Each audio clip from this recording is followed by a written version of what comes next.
Good morning, fellow miners. Welcome to the program where we do doctrinal discussions on how to live Christianity by digging through the scriptures. And what we're going to do in this discussion is the word of wisdom, as known as D&C 89. And there's varying interpretations, a lot of debate over this ever since it was first revealed. And I thought we would do a fresh look at it, a test to see what interpretations are true and what aren't. And I'm going to do that by trying various prohibited substances, such as marijuana and moonshine, and then rank my spirituality on a scale of 1 to 10 and see if they go down or up. Of course, I'm being facetious. This isn't marijuana. This is actually mint that I just got down at a creek. It's wild growing mint. And I wish you could smell this because it's incredibly fragrant. And this is something that's not only covered in the Word of Wisdom, but it actually is the key for understanding how to properly interpret the Word of Wisdom. And that's what we're going to get into in part 2 of this series, which is the doctrine. Really exciting part there. But in the meantime, we're going to go into the history. And before we get to that, I'm just going to get this ready here by hanging it up. I'll do a couple of them because we're going to use this later on in part 2. Now, the Word of Wisdom has become probably the most well-known doctrine in the Mormon Church. It goes out before the missionaries. I served a mission in Poland, and actually most people there thought we were Amish because of a movie called The Witness by Harrison Ford that mistranslated Amish to Mormon. So when we came to the door, everybody was like, "Oh yeah, you're the people that don't use electricity." And we're like, nope, that was mistranslated. Harrison Ford is not a Mormon. He wasn't in that movie either. But that illustrates the point that the Amish are well known for that doctrine of not using electricity, and the Mormons are well known for the doctrine of abstaining from alcohol, tobacco, coffee, tea, and those things. So Word of Wisdom could not be understated in its influence, especially in the perception of Mormonism in these days. So we're going to get into this discussion. What is the Word of Wisdom? How should we interpret it? What does it actually mean? And go from there. This has been a really exciting subject to research. The other reason I'm doing it right now is because in a couple of weeks, on November 7th, the Utah legislature will vote on Proposition 2. The voters will vote on Proposition 2, which is a legalization of medical marijuana. So this understanding of the Word of Wisdom is very timely, considering that the church has come out in opposition of Proposition 2 and previous medical marijuana bills. They state that they're not against medical use of marijuana, just the implementation of it in certain ways. And I'm not going to get into the politics of that right now, because what I want to know is, what is the Word of Wisdom? How should we interpret God's will? And so we're going to dig through the scriptures, dig through history, and try and find those things out. I'm going to start out with a quote by an atheist, Neil deGrasse Tyson, the well-known physicist. He said that it's just as intellectually lazy to believe everything you see as it is to deny everything you see. So we're not going to be intellectually lazy when it comes to the Word of Wisdom and just take it for face value, what the culture has taught us and what we believe. I'm going to go through the history, the evolution of the Word of Wisdom, and and then also in part 2, the doctrine of the word of wisdom. But first, let me tell you a story to start this off. A number of years ago, I was in Jerusalem filming for the first season of Nephi Explorer, and our group broke for lunch at this town square where there were some delis and some other eateries and places to get food. And everybody got food, and we came back to this common area where there's some tables and chairs and umbrellas where we could sit and eat our food. We were sitting there eating, and a man came running up to us, screaming and yelling, and in Hebrew, and very upset, very agitated. And our guide asked us, he said, I'll explain later, you just need to get up and you need to move over to those tables. And so we're like, okay, we'll do that. So we got up and we moved over to some other tables just, 30 or 40 feet away. And the very agitated man left. Our guide told us that what had happened was this woman that was with us was eating a sandwich. It was a ham or turkey sandwich, something like that. And she was eating it in the milk section of this outdoor pavilion area. And that was confusing at first. And he began to explain to us the law of Moses and how it works. So the law of Moses is a list of 613 laws on what you can and can't do. Interestingly enough, fun fact on the side, a pomegranate has the exact same number of seeds. That's why a pomegranate is sacred in Hebrew culture.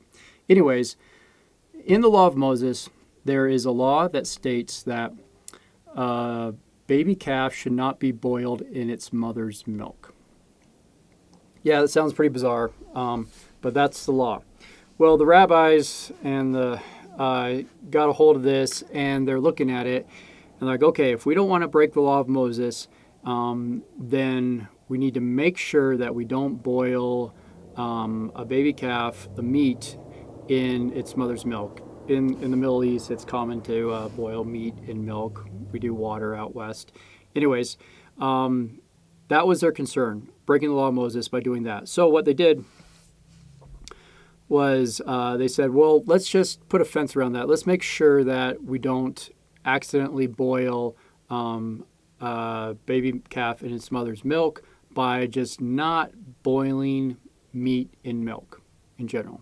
So they changed their traditions, and they put that fence around that law to help ensure that they didn't break that law. Well, that became the new law. Don't boil milk or meat in milk. And it was extended to all meats. And then the law evolved again, where if that's the law, don't boil meat in milk, then maybe we should put another fence around it. And that evolved into, well, it must be because milk and meat shouldn't touch. And so they created a new law, or a new fence around that law, where milk and meat should never touch.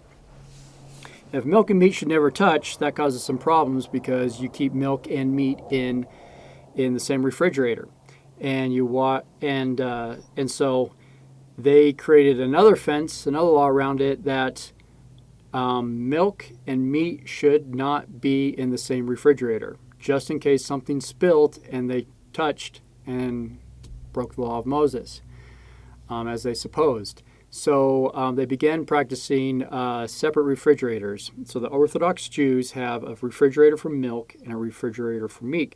They even went so far as to designate different dishwashers for different foods, because the new law was milk and meat should never touch. So what happens if you have a glass of milk that's empty, but there's traces of milk on it, in the same dishwasher that had meat on it, and a speck of meat touches a speck of milk as the dishes are being washed, that could be breaking the law of Moses. So we must have separate dishwashers, one that washes milk and one washes meat. And this has led to the current practice among Orthodox Jews to not even eat milk and meat at the same table. And what we did in Jerusalem, in the Old Town, was we brought a meat sandwich into a milk section, and that's what's caused this uproar and this scene that we had to deal with. Now, that seems kind of ridiculous and, how should I put it, extreme, that situation would develop. But that is the story of the word of wisdom since it was first revealed in 1833. And we're going to go through the history and show why that is, that we have a lot more in common with the Jews than we probably would like to admit. So, history of the word of wisdom. Let's start out with historical context, because context is everything. And I'm going to reference multiple sources in this. I've done my best to get back to primary sources. A lot of this research can be found in a paper, a thesis written by Paul H. Peterson, who later became a religious scholar at BYU. But in 1972, he was a student at BYU, and he wrote this thesis on the historical analysis of the Word of Wisdom for a requirement for a master's degree in 1972. And so if I don't have references on the screen, then it's most likely you can find the references in this paper. It is found in the BYU Scholars Archive. He must have been a pretty good student if it made it into the archive of BYU as a student-submitted thesis. And it is. It's a very, very well-researched, so I think it's 100 pages or so, historical analysis of the Word of Wisdom by Paul H. Peterson. So the story of the Word of Wisdom, as we're taught in Sunday school, comes from a quote by Brigham Young, which says this: "I think I am well acquainted with the circumstance which led to the giving of the Word of Wisdom as any man in the church, although I was not present at the time to witness them. The first school of the prophets was held in a small room situated over the prophet Joseph's kitchen in a house which belonged to Bishop Whitney and which was attached to his store, which more probably might be about 15 feet square. Brethren came to that place hundreds of miles to attend school in a little room probably no larger than 11 by 14. He seems pretty preoccupied with the dimensions of the room. Anyways, when they assembled together in this room after breakfast, the first thing they did was to light their pipes and while smoking, talk about the great things of the kingdom, and spit all over the room as soon as the pipe was out of their mouths. On one occasion, when the prophet entered the room to give the school instructions, he would find himself in a cloud of tobacco smoke. This and the complaints of his wife at having to clean so filthy a floor made the prophet think upon the matter, and he inquired of the Lord relating to the conduct of the elders in using tobacco, and the revelation known as the Word of Wisdom was the result of his inquiry." Further insight into this is provided by the following account of Zebedee Coltrane, who some 50 years later recounted some of the circumstances regarding the coming forth of D&C 89. He said this, that when Smith announced the revelation, the prophet Joseph was in an adjoining room and came in with that revelation in his hand. Out of the 22 members that were there assembled, all used tobacco, more or less, except two.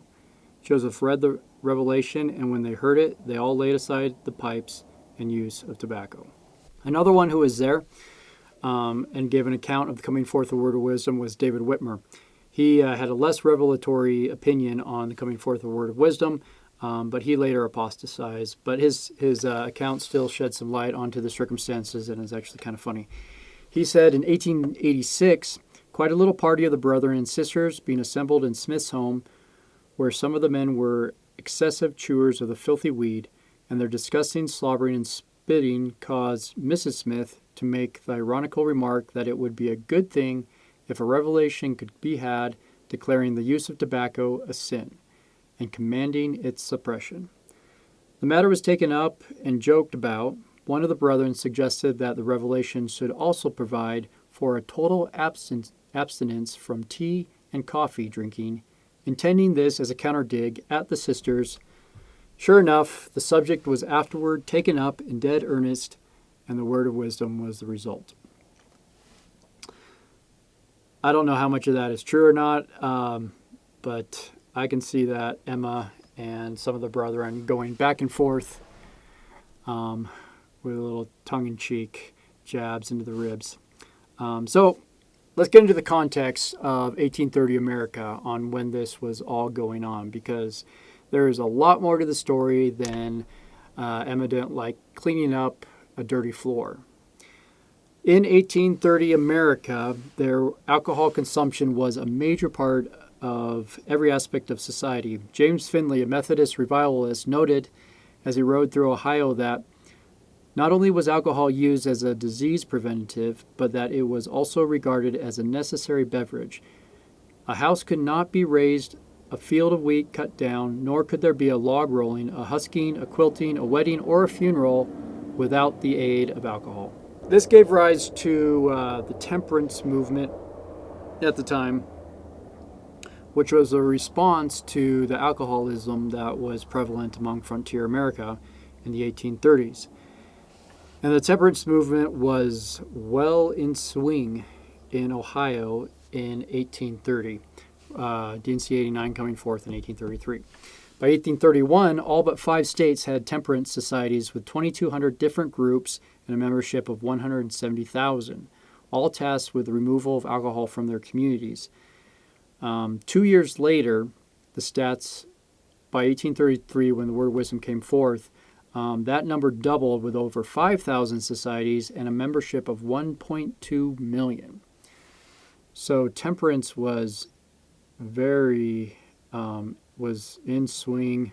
It was gaining traction among all communities. In fact, one historian I read described it, a church historian, that in his opinion, the same spirit that brought forth the revivalist mentality, the revivals, the Christian revivals that were going on that led Joseph Smith to seek out God's divine will on which church he should join, also spilled over and was part of the temperance movement.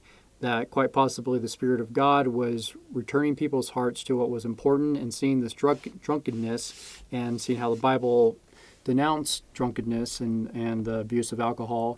That became part of the same revival that led Joseph Smith and the Smith family to seek out truth in religion. Alcohol consumption was a major part of society, probably more so than any other time in American history. On the 6th of October, a Kirtland Temperance Society was organized, and it started with 239 members. And we don't know how much the leaders of the church were involved in this at that time, but there are names that match prominent leaders of the church.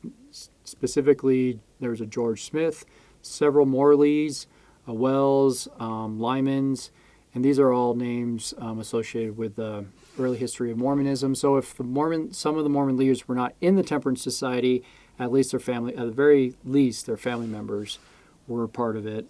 So it was an influence in Kirtland in 1830.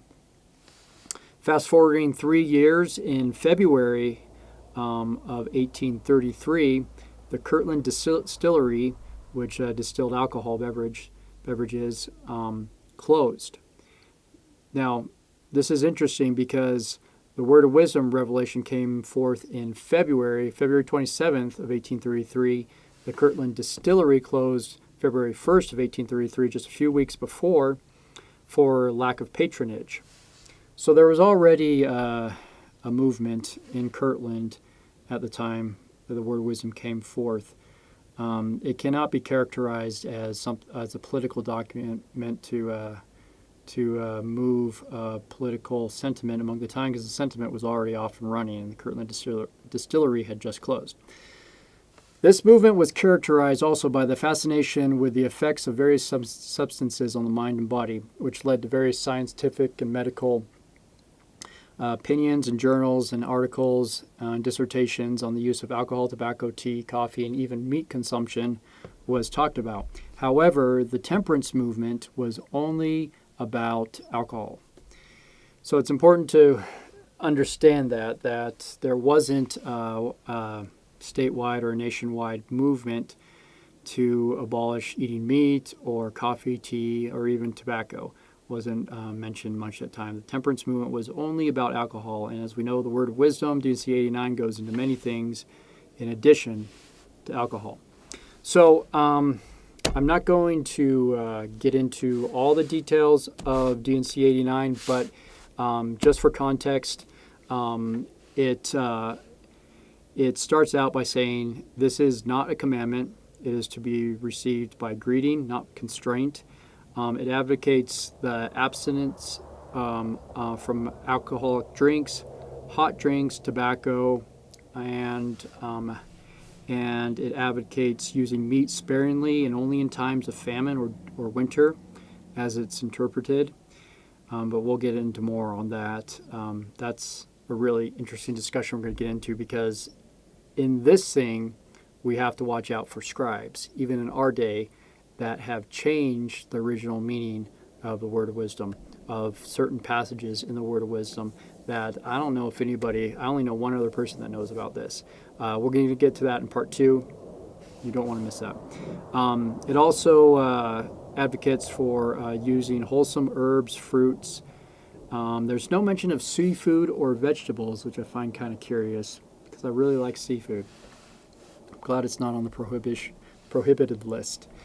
And it's summed up that there are promises with adherence to this law, promises of great treasures of knowledge, and temporal promises that the destroying angel will pass us by, things along those lines. Read it in D&C 89 in RLDS Canon of Scripture. It's D&C 86. But we're going to go into the doctrine in section 2. Right now we're going to get through the historical context and the evolution of this doctrine. So when Joseph Smith brought this forth, of course it ignited a firestorm of debate that has raged for the last 150, 180 years.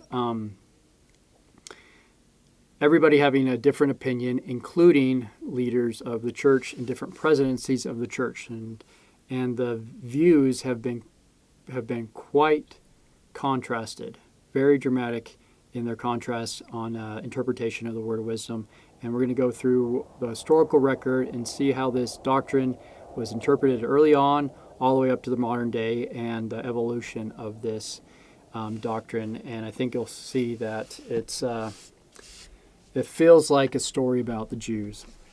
So we have at our disposal minutes of ecclesiastical trials of prominent Mormons in Kirtland and Far West, Missouri, that provide early interpretations of how the doctrine of the word of wisdom was received and also implemented and also used in forms of discipline where it was seen to be abused. In these minutes at Far West and Kirtland, of these trials, Oliver Cowdery is noted as justifying drinking tea for health purposes, while David and John Whitmer claimed they used tea and coffee but never considered them to be hot drinks. Sidney Rigdon was probably the most strict and rigid as any Mormon leader at the time regarding the word of wisdom observance. He proposed in December 1836 that church members discontinue liquor in health and in sickness. But it would appear that his instruction was not followed by many saints. Joseph Smith and other prisoners drank liquor and whiskey in the Liberty Jail in token of friendship, as recorded in Recollections of an Old Pioneer. That's pretty well known. The Journal of Joseph Smith also reveals many accounts when he attended or participated in events in which liquor was served. We're going to go through some of these. The Journal of Joseph Smith reveals a tolerant attitude towards the consumption of this beverage.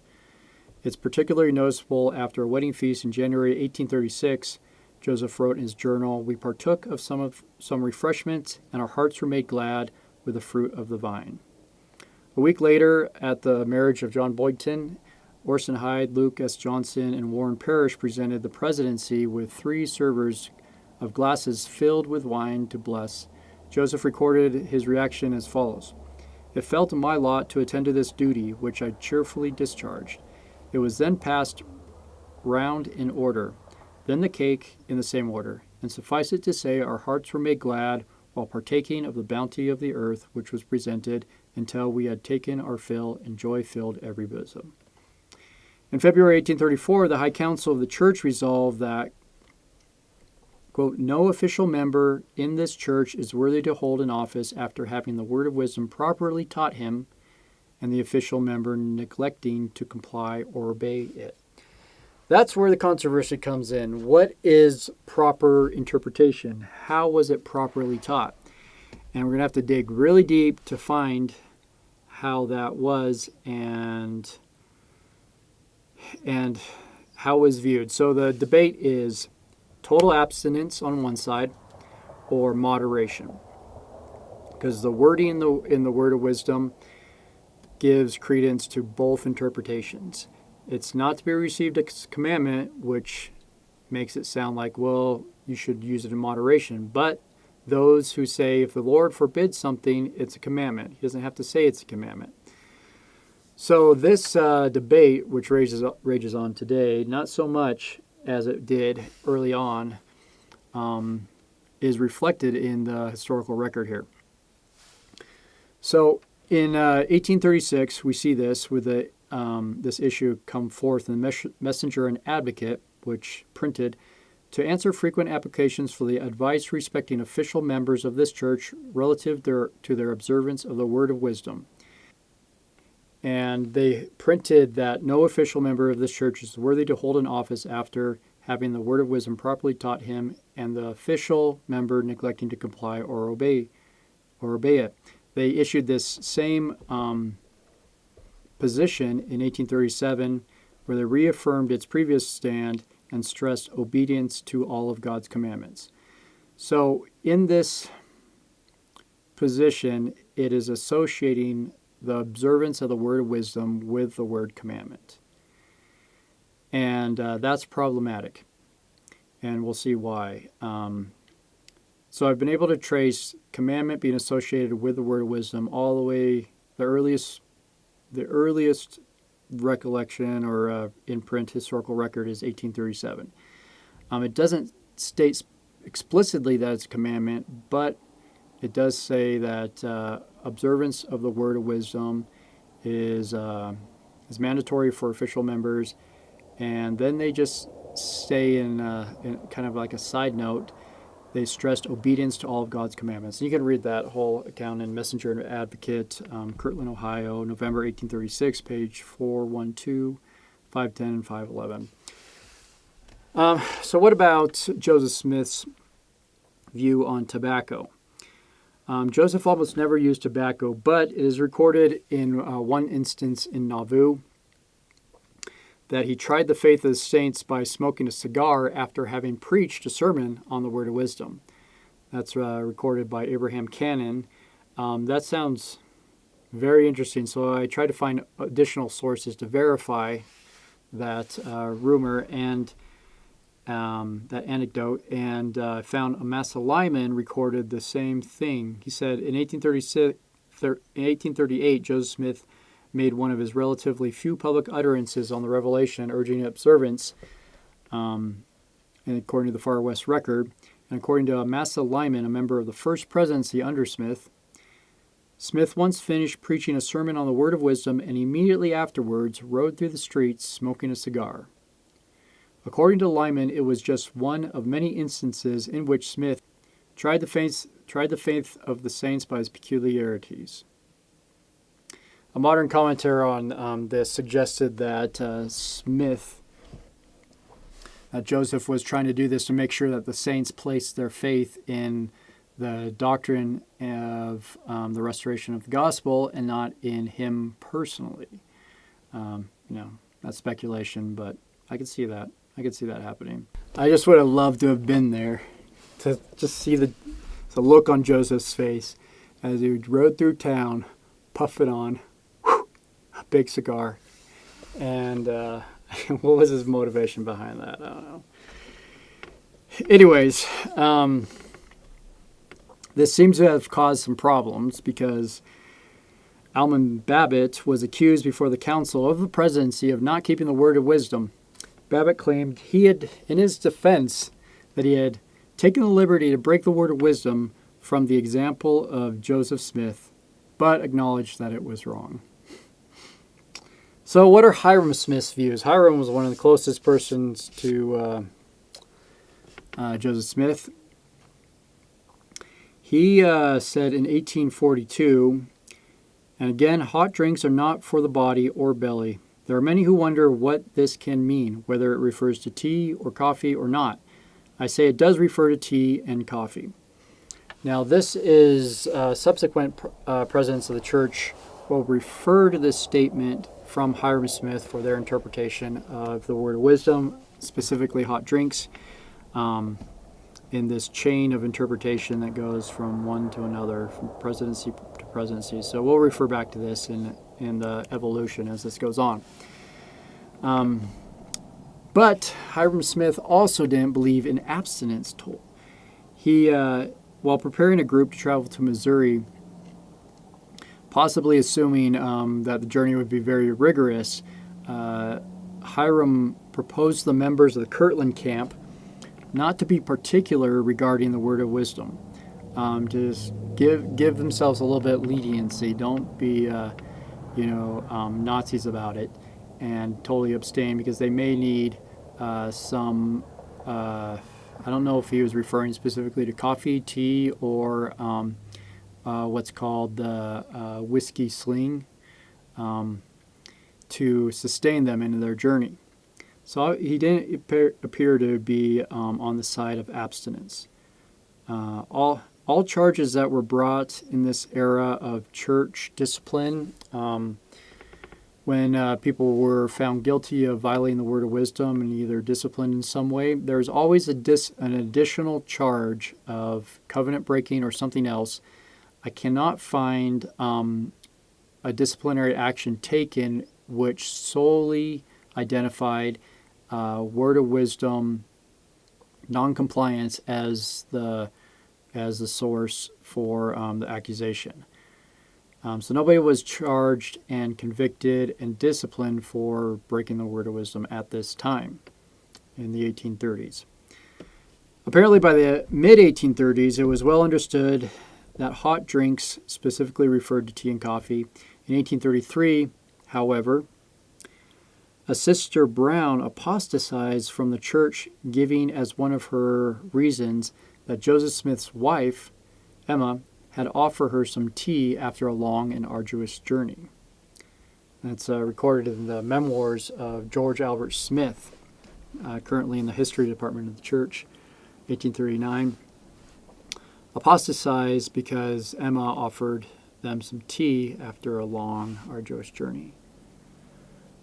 That may be what was behind Joseph's mind in smoking that cigar, make sure that the saint's faith was put in the doctrine and the teachings and not in any individual. Obviously hers was in the individual.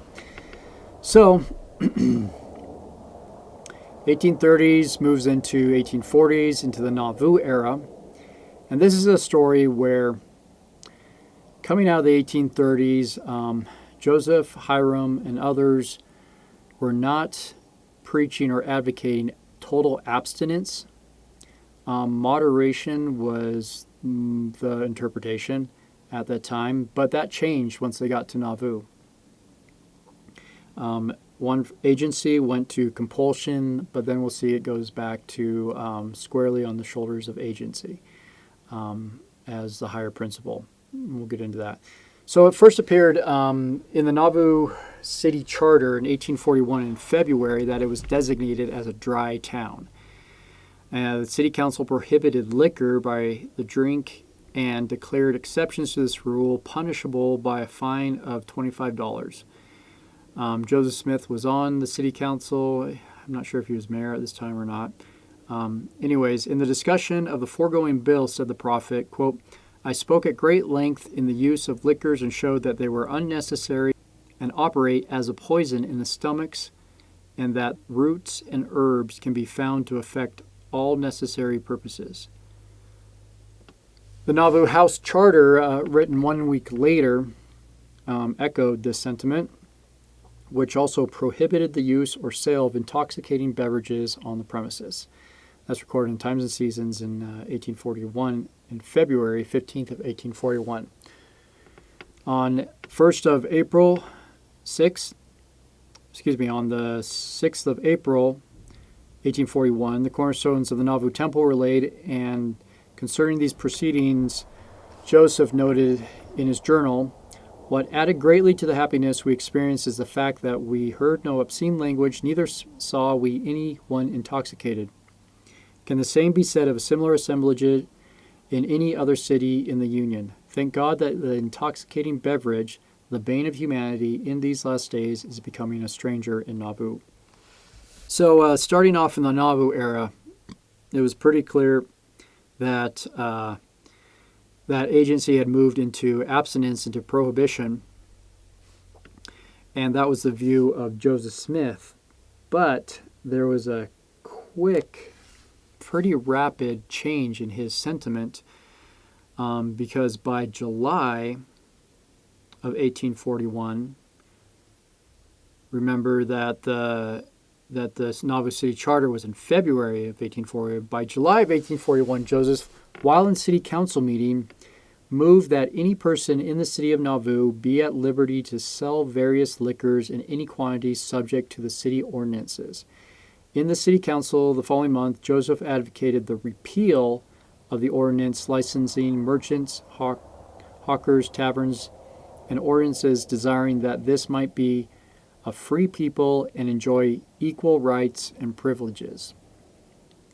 He apparently came to the conclusion after implementing prohibition in Nauvoo, that agency, giving people the choice, was a higher principle, and that's what he embraced, and they undid prohibition in Nauvoo. Now, this is so interesting to me because we have two examples from history where the current situation discussing the prohibition of medical marijuana use, or marijuana use in general, is being debated, and we have two different eras in church history which inform us of this very situation that we were in the late 1920s, or 1920s, and then early on in the Nauvoo era. Both the church went through these things, and it's interesting to me because you see an evolution of Joseph Smith's thought within 6 months of initiating prohibition. He came to a different conclusion, desiring that this might be a free people and enjoy equal rights and privileges. It's really interesting. We'll talk more about that when it comes to the doctrine side of things.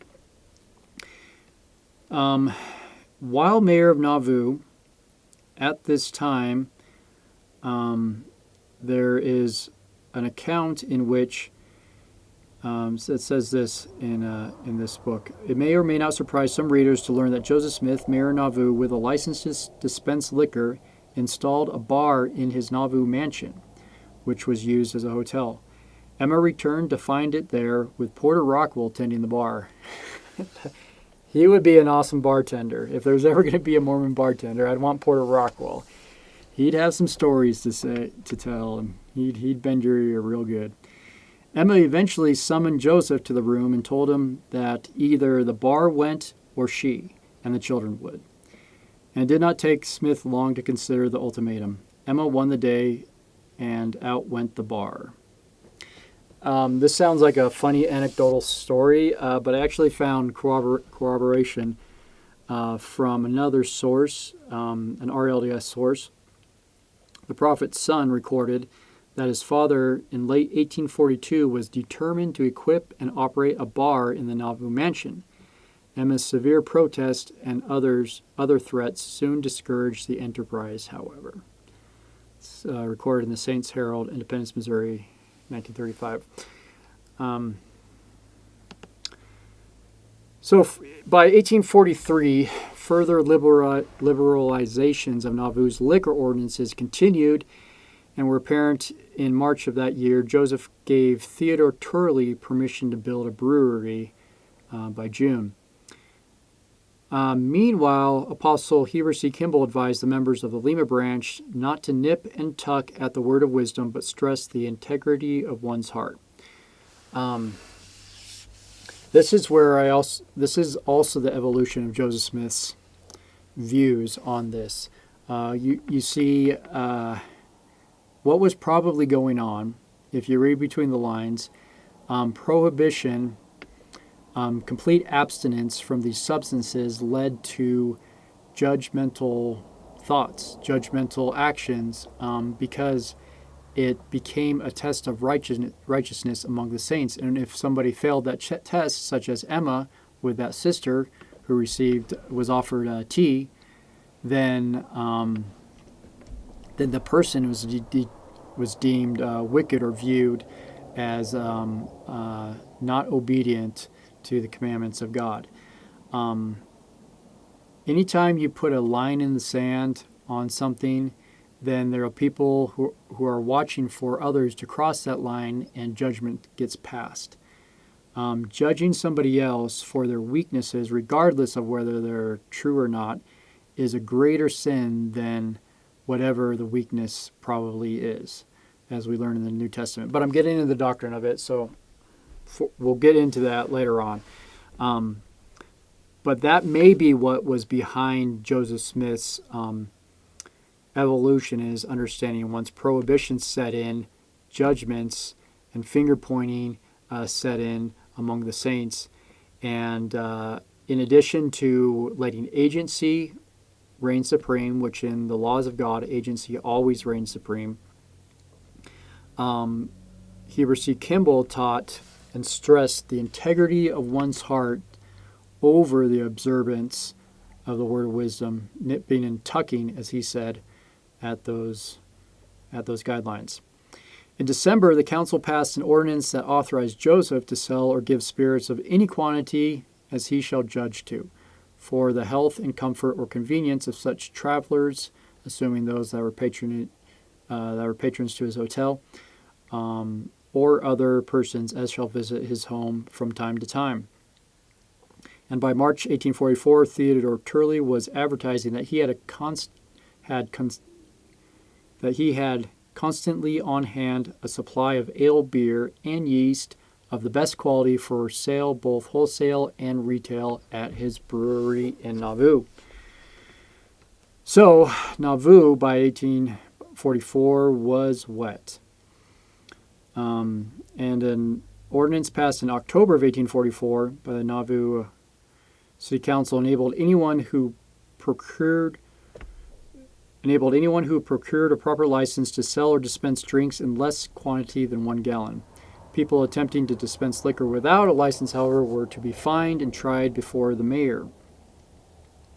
So how was the word of wisdom viewed in church discipline in the historical record during the Nauvoo era? Well, we get some insights from various sources. Elder Aaron Smith brought a charge against Elder Milo Hayes for not obeying the word of wisdom and covenant breaking. Both charges were amply sustained by testimony, and the council unanimously decided that the said Hayes be excluded from the church. Violations of the word of wisdom being associated with excommunication traces back to this time. However, as recorded, there was more charges than breaking the word of wisdom. There was also covenant breaking, and we don't know what that is. But the word of wisdom was creeping in as part of the disciplinary councils during the Nauvoo era. So how did they view that?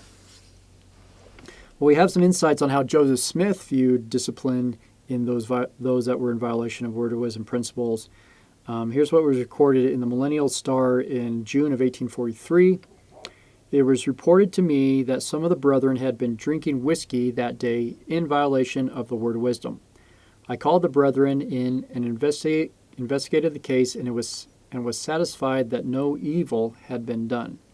Notice he doesn't say they didn't drink, just says that no evil had been done, and gave them a couple of dollars with directions to replenish the bottle to stimulate them in their fatigues of their sleepless journey. He said, not only are you okay, I don't think but let me buy you a drink. Replenish their bottle. So it seems that Joseph never interpreted the revelation as being abstinence, prohibition, don't ever touch this stuff. I can't find any evidence that he ever believed, taught, or practiced that other than the Nauvoo City Council prohibition citywide. But that was quickly changed and overturned. So no matter how Joseph viewed it, the doctrine took on a life of its own. Of course, all these things do. Any doctrine that comes forth is subject to the whims and fancies and interpretations and opinions of those who are professing the doctrine. There's this story in the Journal of Discourses that was recorded by George A. Smith in 1855, who confirmed that, gave a little bit more insight into the woman that apostatized. I know persons who apostatized because they supposed they had reasons. For instance, a certain family, after having traveled a long journey, arrived in Kirtland, and the prophet asked them to stop with him until they could find a place. Sister Emma, in the meantime, asked the old lady if she would have a cup of tea to refresh her after the fatigues of the journey, or a cup of coffee. This whole family apostatized because they were invited to take a cup of tea or coffee after the word of wisdom was given. So he says that he knows of persons who apostatized in this way, that the word of wisdom caused them to leave because they saw others that were not keeping it. That's interesting. I wonder why the family or the woman didn't simply ask for an explanation from Joseph or Emma, seeing how they were staying at their home. That seems like that's what I would have done, is like I would ask, isn't coffee and tea against the word of wisdom? Should we not be partaking of it? And Emma could have right there given the prophet's counsel on the subject, but they chose to be offended at it instead. And it sounds like this wasn't a single occurrence. John Taylor later commented about the night before Joseph and Hiram were killed. This shows Joseph Smith's views on the matter all the way up until his date. John Taylor was asked about taking wine in Carthage jail the night before Joseph and Hiram were killed, before they were attacked the next morning. And he was asked, well, it must have been just for sacrament, right? And his response was this, and this is in History of the Church, Volume 7. It has been reported by some that this was taken as a sacrament. It was no such thing. Our spirits were generally dull and heavy, and it was sent for. I believe we all drank of the wine and gave some to one or two of the guards. It was taken socially at that time, something that they desired. That's right. That's the last day Joseph Smith was on. Last night Joseph Smith was on earth. So with regard to wine and strong drink, probably the most accurate index to the prophet's position is expressed by a Benjamin F. Johnson, who personally knew Joseph. He said, as a companion, socially he was highly endowed with and was kind and generous, loving at times, even convivial. He was partial to a well-supplied table, and he did not always refuse the wine that maketh the heart glad. So at the time, some Mormons had been influenced by the fanaticism and extremism of the Temperance Movement, which can be categorized more like a revival, as part of the religious revival at the time. And this revival, this radical temperance movement of prohibition, advocating prohibition, influenced many of the members of the church, including some of the leaders. And on one occasion, Joseph Smith was attending a sermon which was given advocating prohibition, advocating the more radical views of the temperance movement, and showing a great intolerance for those who had weaknesses towards the word of wisdom. And after the sermon was over, Joseph Smith stood up and he reproved the speaker as pharisaical and hypocritical, And he said the following: "If you do not accuse each other, God will not accuse you. If you have no accuser, you will enter heaven. And if you will follow the revelations and instructions which God gives you through me, I will take you into heaven as my backload. If you will not accuse me, I will not accuse you." I wonder if he's referencing in this account following the revelations, the word of wisdom, because this was after a sermon on prohibition of abstaining from alcohol and tobacco and coffee and tea and other things. I wonder if he's saying by following the counsel or the word of wisdom, he's referencing the beginning of the word of wisdom, which states that this is not to be received as a commandment or constraint. I don't know. Just a question putting out there. Continuing on, he says, "If you will not accuse me, I will not accuse you. If you will throw a cloak of charity over my sins, I will over yours. For charity covereth a multitude of sins. What many people call a sin is not a sin. I do many things to break down superstition, and I will break it down." In reference to this interpretation of the word of wisdom as abstinence instead of moderation, he appears to be calling that superstition. What many people call a sin is not a sin. And I do many things to break down superstition, and I will break it down. He goes on to say, "I referred to the curse of Ham for laughing at Noah while in his wine, but doing no harm. Noah was a righteous man, and yet he drank wine and became intoxicated. The Lord did not forsake him in consequence thereof, for he retained all the power of his priesthood, and when he was accused by Canaan, he cursed him by the priesthood which he held. And the Lord had respect to his word, and the priesthood which he held, notwithstanding he was drunk. And the curse remains upon the posterity of Canaan until the present day." So Joseph Smith uses an example from the scriptures to show that even though Noah was drunk, he still had the ability to exercise his priesthood in a way that God recognized. And I don't know, this is a really interesting response by Joseph Smith. He seems to be advocating more tolerance and understanding than judgment and finger pointing, and uses that example to make his point. So by the time Joseph Smith, his ministry in Nauvoo was over, by the time he left, it seems that he did all he could to root out this attitude of total abstinence, of prohibition, of drawing a line on what's a commandment and what's not a commandment from God, and using that as a test of righteousness among the saints. It seems he did all he could to root out that mentality, but was fighting an uphill battle. In the same way that it would be very difficult to root out and go back to the original meaning of the law of Moses, as Christ tried to do when he came and gave his sermon and responded to the Pharisees, upon which commandment is the greatest of them all. And he responded, upon these two commandments hang all the law and the prophets: love God and love your fellow man.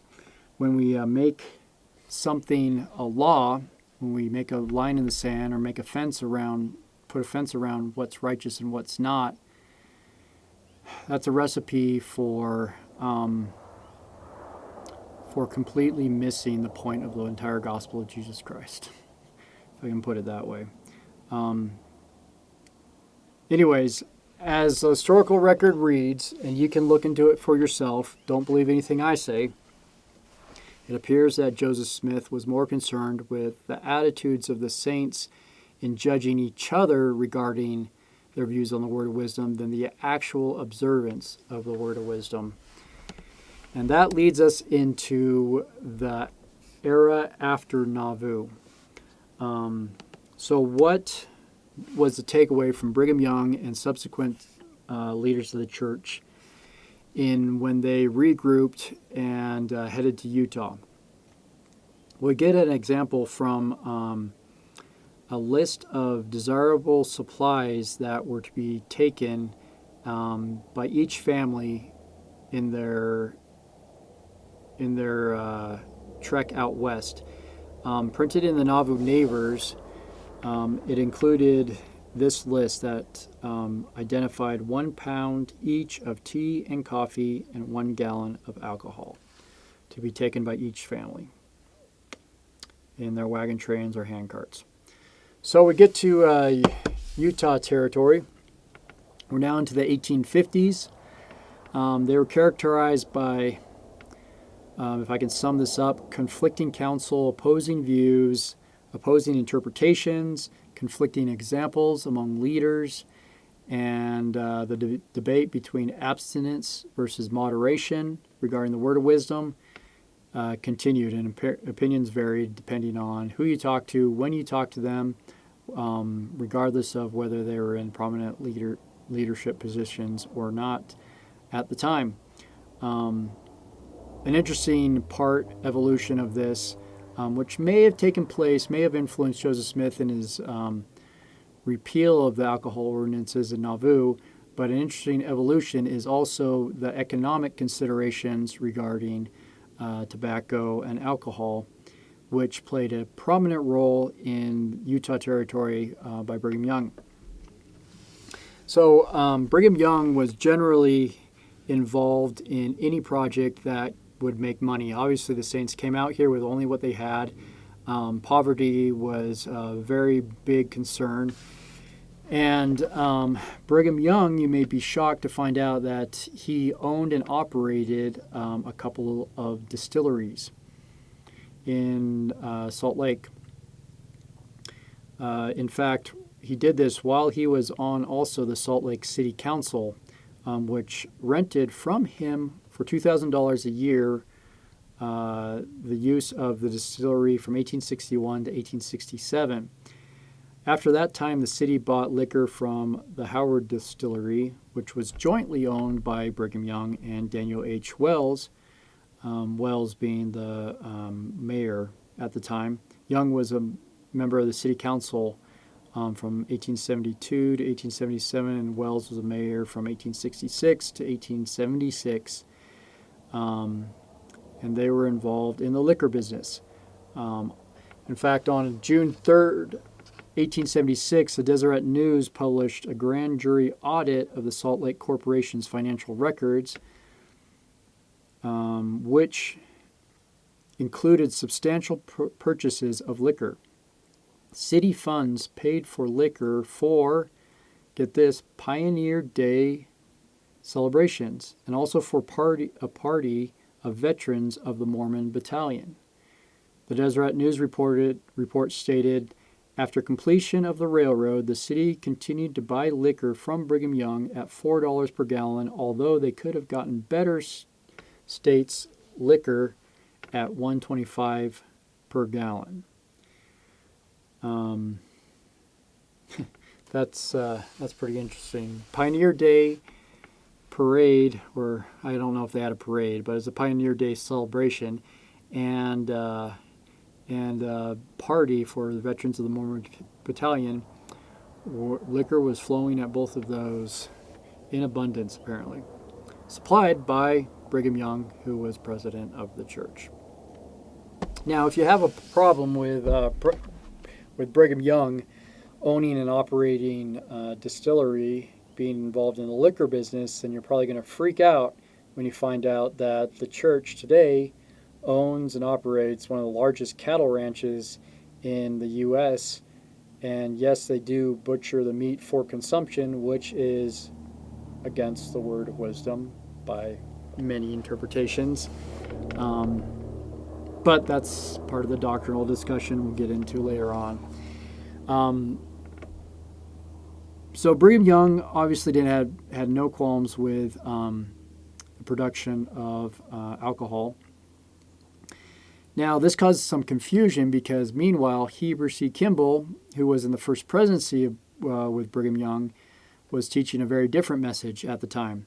He, in fact, admonished saints not to sell beer and strong drink unless counseled to get a license. I'm not sure how that worked, unless counseled to get a license, assumedly by your ecclesiastical leader. Kimball was first counselor of Brigham Young at the time, and he viewed individuals that sold intoxicating liquors without proper counsel with disdain. On one occasion, he related seeing in vision the armies of heaven, and according to Kimball, this army would be composed of, quote, righteous saints, those that would not sell whiskey and stick groceries and establish distilleries. So I guess that would exclude Brigham Young and Joseph Smith from those armies of heaven, according to his views on that. Anyways, this just identifies the conflicting ideas on word of wisdom, even within the First Presidency at the time. The church also got into the tobacco business. So ZCMI, the Zion's Cooperative Mercantile Institution, was the arm of the church that basically it was the precursor to City Creek Center, although it was primarily designed to supply groceries and goods and other things that the saints needed at the time. But it was came to the attention of a member of the First Presidency that the ZCMI was doing a lot of sales in tea, coffee, and tobacco in the cooperative store. A study was looked into, and Brigham Young found that they estimate they were losing probably about $60,000 a year in tobacco by purchasing tobacco from exporters and importing it into Utah and selling it at ZCMI and elsewhere. This led to Brigham Young coming to the conclusion and counseling that if the saints are going to use it, we might as well produce it on our own, stressing economic reasons, self-sustaining economic reasons for producing tobacco. And then he went so far as to encourage the saints to, over the pulpit, I believe in General Conference, if I remember correctly, to begin growing tobacco for the purpose of producing tobacco products. That would cause some ripples if President Nelson advocated that we begin growing tobacco in Utah as members of the church. However, at that time, that's what happened. But Brigham Young seemed to also be conflicted about the substances in the Word of Wisdom. Because in 1851, it appears he made it a commandment obligatory to obey the Word of Wisdom. Now, I say appears because I'll just read you what happened. In General Conference held on September 9th, 1851, Brigham Young called on all the sisters who would refrain from using tobacco or refrain from using tea and coffee to manifest it by raising their right hand. He then asked boys under 90 to abstain from tobacco and whiskey and other undesirable items mentioned in the Revelation. Apparently, both notions were unanimously agreed upon. So what was this? What went on? He just cold called everybody in the audience, asked the sisters to raise their hand and solemnly promise in what would appear to be a covenant-making mannerism, or was it simply a vote to make this the policy of the church? So we have one more source that identifies this event as a vote. Wilford Woodruff recorded that the saints voted to discontinue the use of tea, coffee, and tobacco in September Conference of 1851, according to the life and history of Wilford Woodruff. So if this was a vote, the the doctrinal question is, can you vote into existence a commandment? Or can a teaching be made or altered, changed into a commandment through a vote in general conference? And then, if that's the case, does that commandment then apply to everybody regardless of whether they voted for it or not? Or is it a personal covenant that they were making? If you can vote into existence commandments, then I think the scriptures would categorize that as teaching for commandments the doctrines of men. If men can be the source of the commandments. I don't know, it'd be like taking some of this mint, saying, okay, you can make tea out of this. Our new interpretation of the word of wisdom is that anything that can be made into tea is in violation of the word of wisdom, and we vote on it and it becomes commandment. Is that the process? It's important to identify that because subsequent presidents of the church will refer back to this 1851 conference as the source for making the word of wisdom obligatory church-wide, for making it a commandment, for changing the designation from a principle with a promise to a commandment with consequences. And that's the evolution that we're going to trace. We're getting a little bit into the doctrinal side of things, which we're going to address in part 2. But these are the questions that come up as you learn the history of an evolution of the word of wisdom. We're going to have to resolve these doctrinal questions if we're going to get to understand what is God's will concerning us, and are we sinning by not observing certain interpretations of the word of wisdom. And can we justify the test of righteousness as being observance of the word of wisdom as interpreted by the current policies of the church? Anyways, these are all things we're going to get into. It's a super fun discussion. I geek out on this kind of stuff. But we're going to bring it back down to the history so we can get through the historical record and see where we're at with that. So on September 9th, 1851, Brigham Young had a church conference in which he had made it a covenant to accept and obey the word of wisdom as a commandment, and also to accept excommunication from non-payment of tithing. So we have a couple of laws laid down in 1851. Remember my story about building fences among the Jews? It appears that this is when the real fence construction started, 1851. By the 1860s, other things had been added to the prohibited list of the word of wisdom. The concept of the word of wisdom as it applied in mid-1800s is evidence of yet another evolving rather than specific principle, which is here expressed differently to that which is accepted today. So early saints at that time, as these fences started to be built, added to the prohibited list things such as hot soup, chocolate, cocoa, and pig's meat. Pork was included in the list of prescribed items. According to this George Buchanan in 1868, we are told, and very plainly too, that hot drinks, tea, coffee, chocolate, cocoa, and all drinks of this kind are not good for man. We are also told that alcoholic drinks are not good, and that tobacco, when either smoked or chewed, is an evil. We are told that swine's flesh is not good. Now, when I read that, I was like, what? It's not mentioned in the word of wisdom. The only time it's mentioned is when the Lord is going through the different foods for the different animals.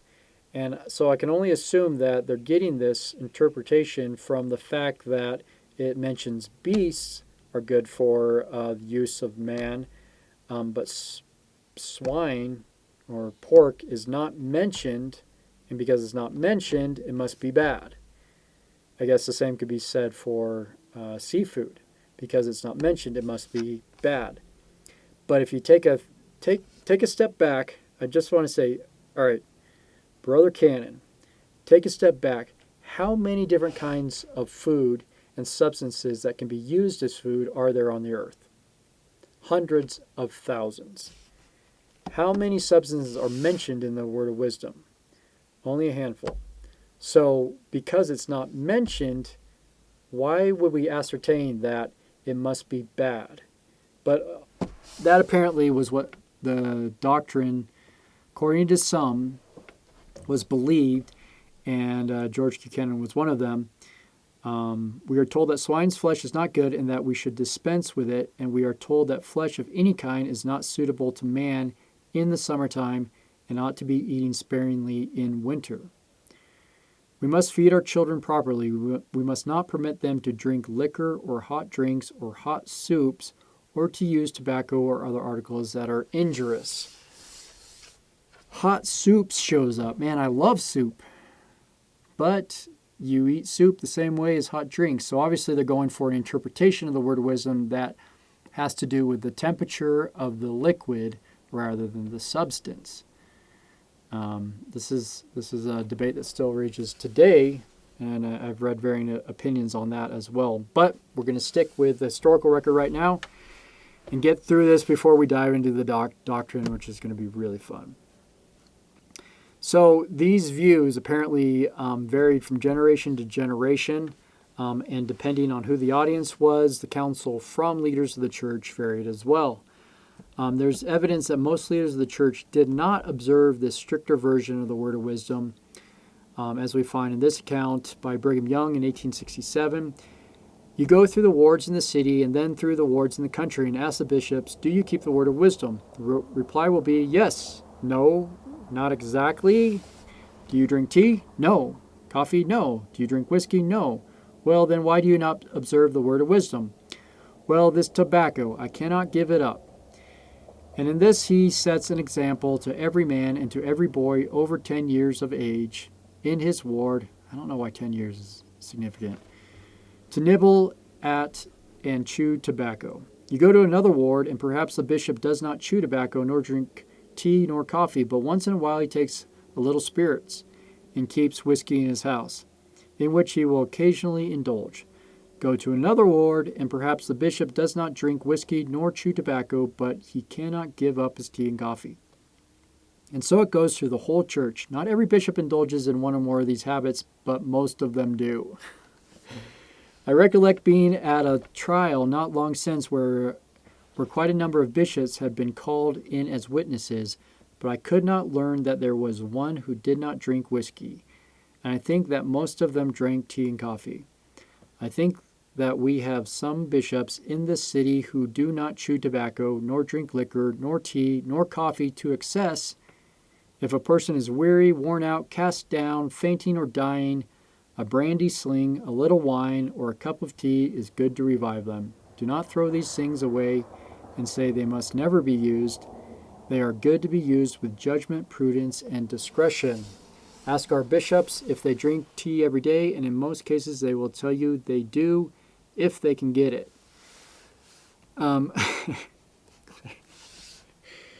what a controversy. Like, I don't know, that's Brigham Young trying to make sense of the current situation and trying to also teach that complete abstinence is not the policy of the church, as evidenced by the actions and behaviors of bishops throughout the church. But it also identifies that they feel bad about it, that the bishops feel guilty about doing it, even though he counsels they are good to be used with judgment, prudence, and discretion. So Brigham Young's attitude also is identified in this account in 1860, which he basically says, well, I'll just read it to you. Many of the brethren chew tobacco, and I have advised them to be modest about it. Do not take out a whole plug of tobacco in a meeting before the eyes of the congregation and cut off a long slice and put it in your mouth to the annoyance of everyone around you. Do not glory in this disgraceful practice. If you must use tobacco, put a small portion in your mouth when no person sees you, and be careful that no one sees you chew it. I do not charge you with sin. You have the word of wisdom. Some say, oh, as I do in private, so I do in public. Some men will go into a clean and beautifully furnished parlor with tobacco in their mouths. I would advise such men to be more modest and not to spit upon the carpets and furniture, but step to the door and be careful not to let any person see you spit. What is better, omit chewing until you have an opportunity to do so without offending.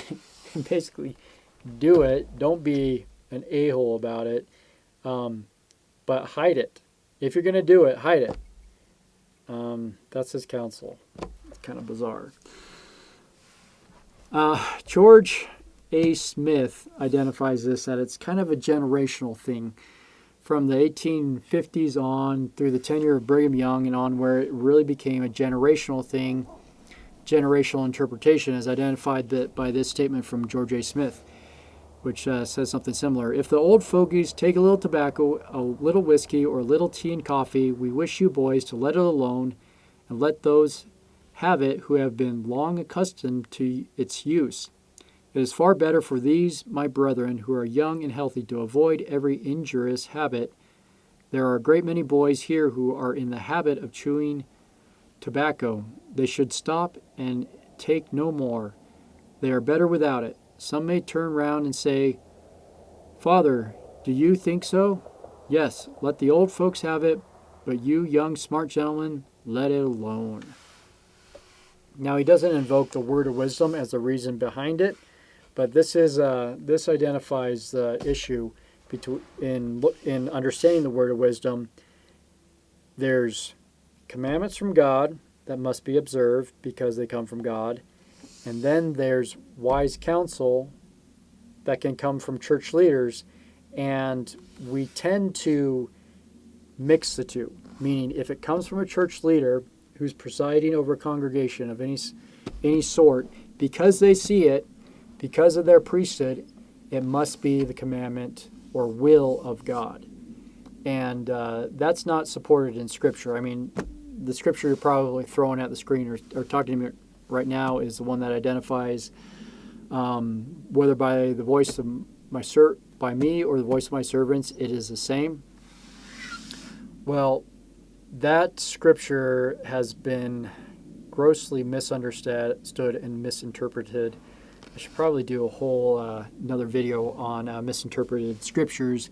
So you have to look into the context in which that scripture was given. And the short answer is it was given in relation to prophecies being fulfilled. Whether they're fulfilled by the voice of the Lord or by the voice of the servants, it is the same. And it doesn't give a blanket doctrine that anything that a servant of God says is the mind and will of God, although that is the cultural doctrine and how the church teaches it today. But I caution to be careful about that interpretation because it leads to laziness in understanding doctrinal principles. Like Neil deGrasse Tyson said, it's equally lazy intellectually to believe something without hashing it out as it is to dismiss it without hashing it out. And that's what we're trying to do. That's all we're trying to do here is hash out what is the doctrine and what do the leaders of the church teach and believe. And I'm probably getting you more confused than ever, but we're going to sort this out. Stick with me. So, continue with the historical record through the 1860s. In addition to advocating tobacco crops, Brigham Young also advocated wine vineyards be established in St. George, primarily for economic reasons. That St. George could be a hub of wine producing because of the temperatures and so forth. So he advocated wine vineyards be established in St. George, and wine began to be produced in great quantities as a staple of the local economy. Now, to Brigham Young's credit, he advocated that the wine be produced for exportation, not consumption locally. So wine became an important commodity to the saints in St. George. In fact, it was so important and so widespread that by 1874, many saints paid their tithing in wine. I'm not making this up. It was recorded in that year, in 1874, that the tithing office at St. George had on hand 6,000 gallons of wine. that had been given to them as forms of payment for tithing. Just imagine walking into tithing settlement today with a jug of whiskey or or a bunch of mason jars of moonshine and saying, I'm going to pay my tithing in moonshine. I made it myself. I don't think that'd go over very well. How times have changed, right? 6,000 gallons. So what did they do with that? Presumably they sold it, turned it into cash commodity. So the tithing office, the church, was actually in the business, in addition to owning and operating distilleries personally by the president of the church and many other leaders. They're actually in the business of selling wine. I wonder who they sold it to. I wonder if it was local or, I mean, what did they do? Did they cart it up out of St. George in big vats and barrels by oxen to the railroad lines? And I don't know. I'd be interested to know what happened to that wine, where it went, who it supplied. Maybe somebody else can look into that for me and put it in the comments if you find a source for that. By 1869, apparently, this economic stimulus package of wine production in St. George had some consequences, and there was alcohol abuse problem widespread in St. George, which prompted Brigham Young to warn the offenders at St. George that the destroying angel will go through you and waste flesh without measure. It's a pretty stern warning. I guess not all of it was used for tithing. So, word of wisdom in that time, abstinence seems to have been lived by a minority of the saints rather than a majority by all accounts. On May 5th, 1870, in a testimony meeting in the Tabernacle, Brigham Young requested that the mothers leave their children at home if possible so as to not disrupt the meeting, and also that, quote, the gentlemen will desist in besmearing the floors with tobacco spittle, and that he urged the members to use the spittoons that were installed at the Tabernacle. That's, the spit chink in westerns that you see. There's spittoons installed at the Tabernacle, dozens of them, to try and keep the floor clean from everybody that was chewing tobacco during General Conference. Bizarre. Sounds so weird to me today. On the 28th of September, 1883, a number of First Presidency and apostles confessed to breaking the word of wisdom and vote to obey it. However, this vote does not apply to wine, which members of the School of the Prophets drink by glassful at their meeting just a few days later on the 12th of October, 1883. So this gets into this debate on chopping up and compartmentalizing the word of wisdom. This is commandment, but this is not. Obviously, at this time, they did that. They voted to obey the word of wisdom concerning strong drink, maybe coffee, tea. I don't know what the vote was about.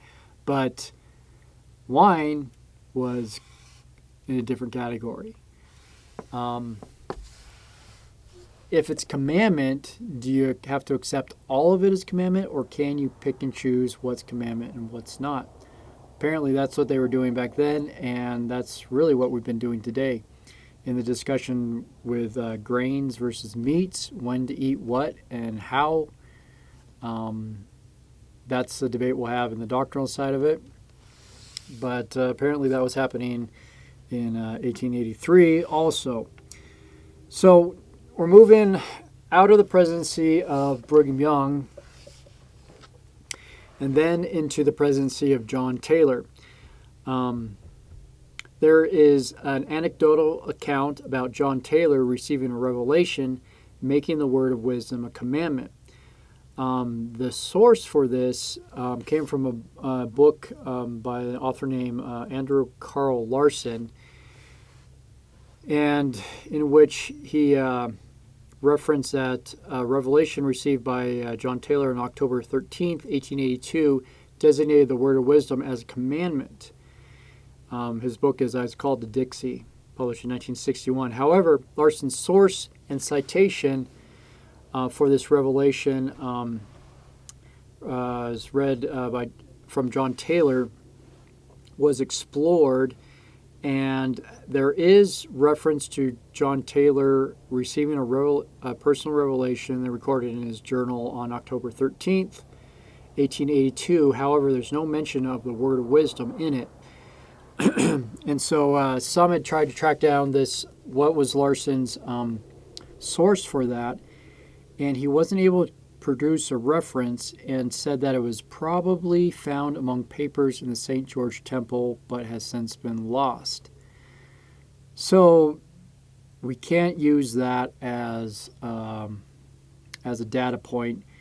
I mean, if a revelation was received and there's no record of it, and even no commentary of it from John Taylor himself in the historical record, then it's very weak. But that doesn't mean that it doesn't get lodged into the annals of anecdotal doctrine, because it has, and other people, it has kind of been circulated out there. Well, John Taylor received a revelation, but nobody can find the source.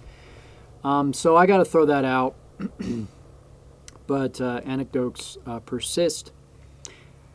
And I have to throw it out also because in 1886, John Taylor did say this. He confessed, quote, "The word of wisdom as originally given was sent not by commandment or constraint, but for the temporal salvation of all saints in these days.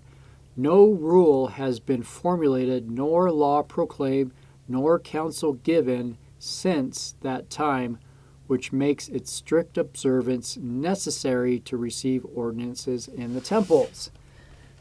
So obviously John Taylor didn't claim any revelation on the subject, either personal or prophetic or otherwise. And that was published in Development of LDS Temple Worship by Devery Anderson, page 61. So differing views on abstinence versus moderation continue. By 1894, in October, Wilford Woodruff instructs conference priesthood meeting attendees that all presiding officers should live the word of wisdom. That's been said before, but this time he threatens to drop presiding patriarch John Smith from the office. I think he did this publicly in this meeting. Threatens to drop presiding patriarch John Smith from office. He was the only patriarch at the time, holding the patriarchal line of authority, which was passed from Hiram, from Joseph Smith Sr. to Hiram, and on down the line to John Smith at that time. He threatens to drop presiding patriarch John Smith from office if he continues using tobacco and alcohol. So John Taylor led what's been dubbed the Second Reformation, which advocated observing strict obedience to the word of wisdom and punishment for disobedience. He also, in this Reformation, a big part of it was pushing for an increase in plural marriage.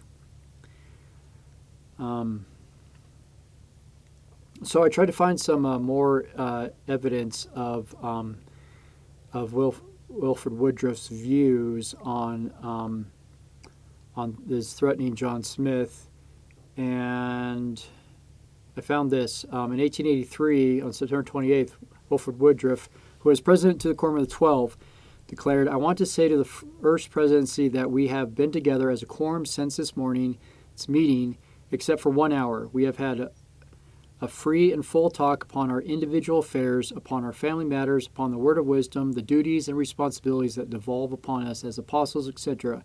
And we have come to the conclusion that we will more fully observe the word of wisdom, as we have all more or less been negligent upon that point."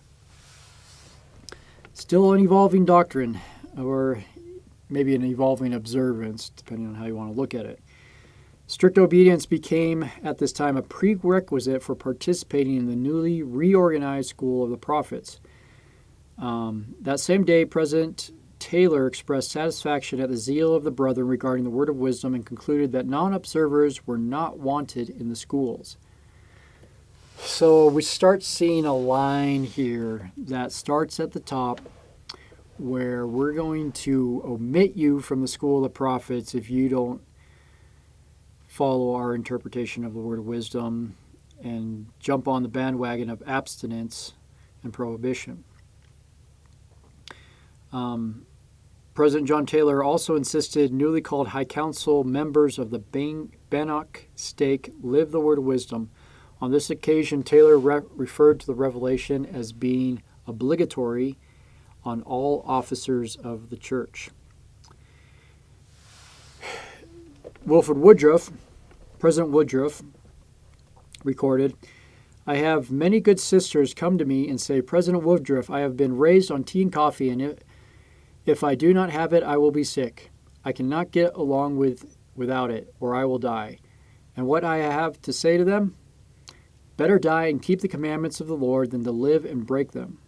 And here I see the presiding patriarch of the church close to me.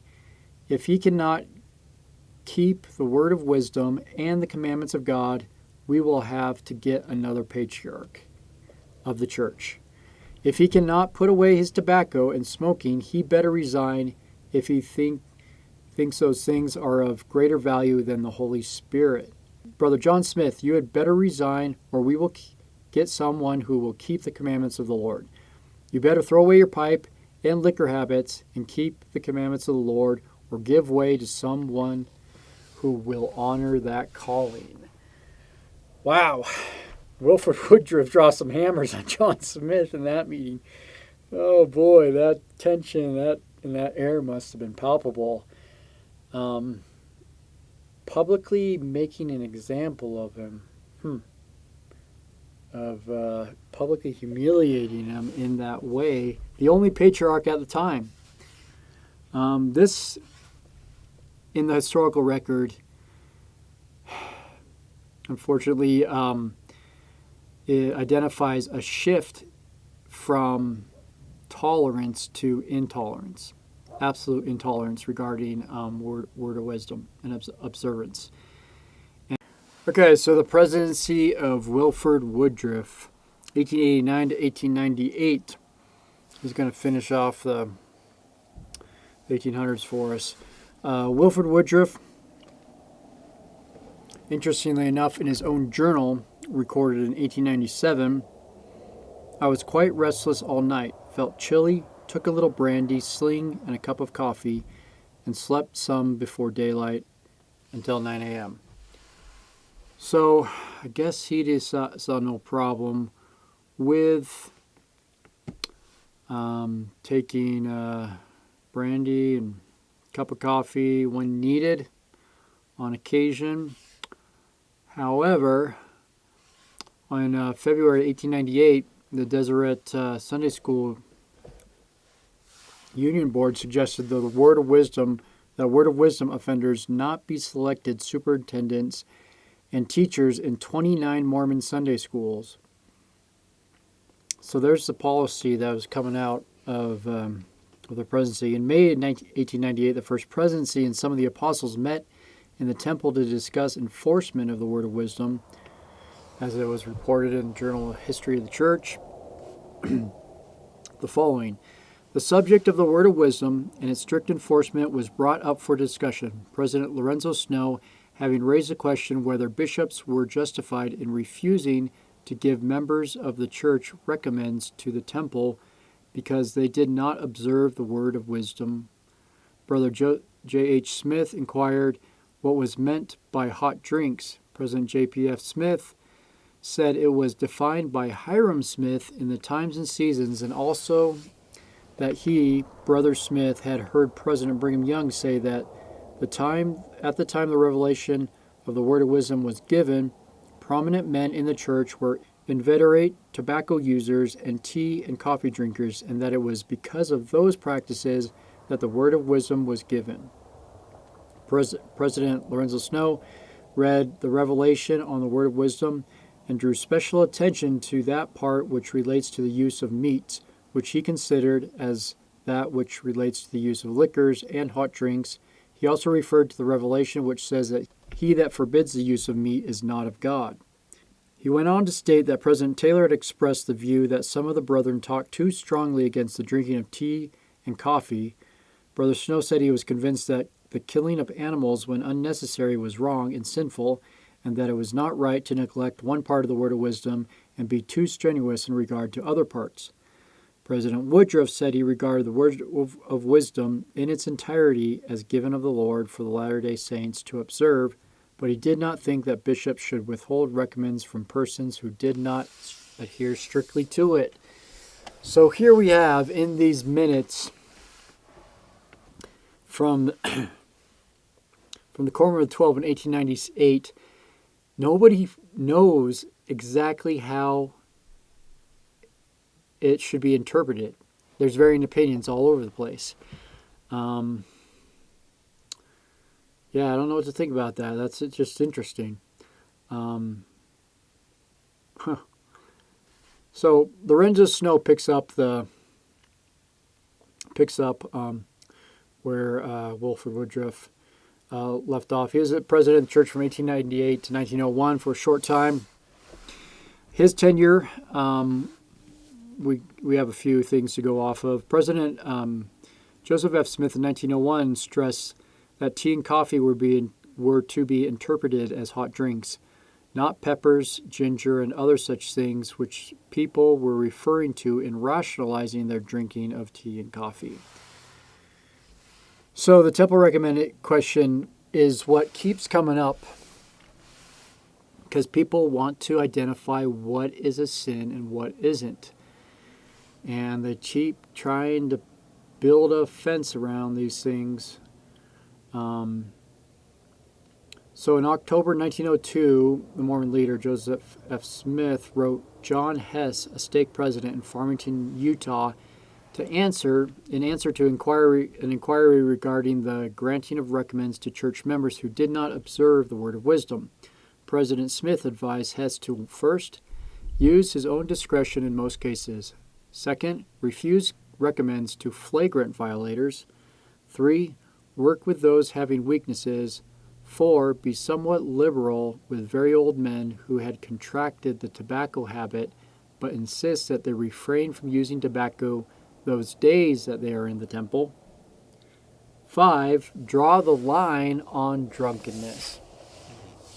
So here we have reference to the line. This is a line that's been creeping into church doctrine for so long. Some people have placed it there, others have removed it. Joseph F. Smith finally firmly places the line on drunkenness. Not alcohol use, but being drunk. Yeah, that's interesting. So, what is a line? A line is a law. It's a line. It's a line not to be crossed. If you cross, there's consequences. And in the word of wisdom, as it reads, there is no line.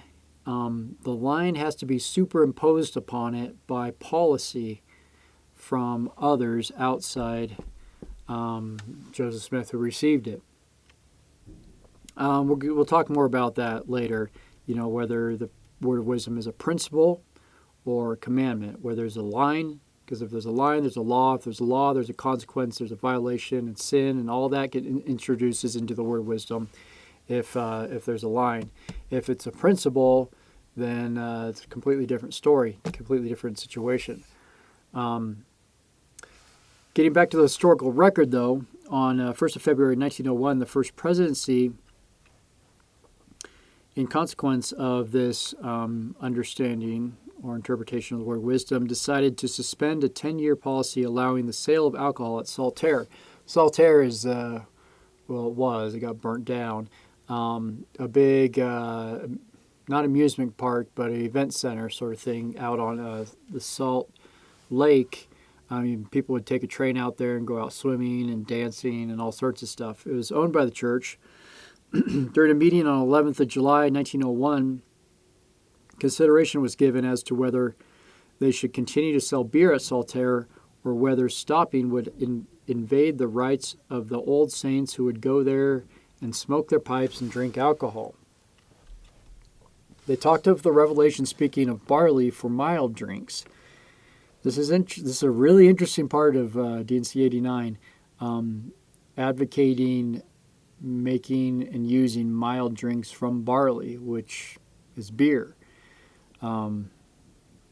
They felt it needed strenuous thought and wondered if they had an extreme view of the word of the Lord. They considered German beer very light and mild, which would not intoxicate, whereas American beer was much stronger and would cause drunkenness.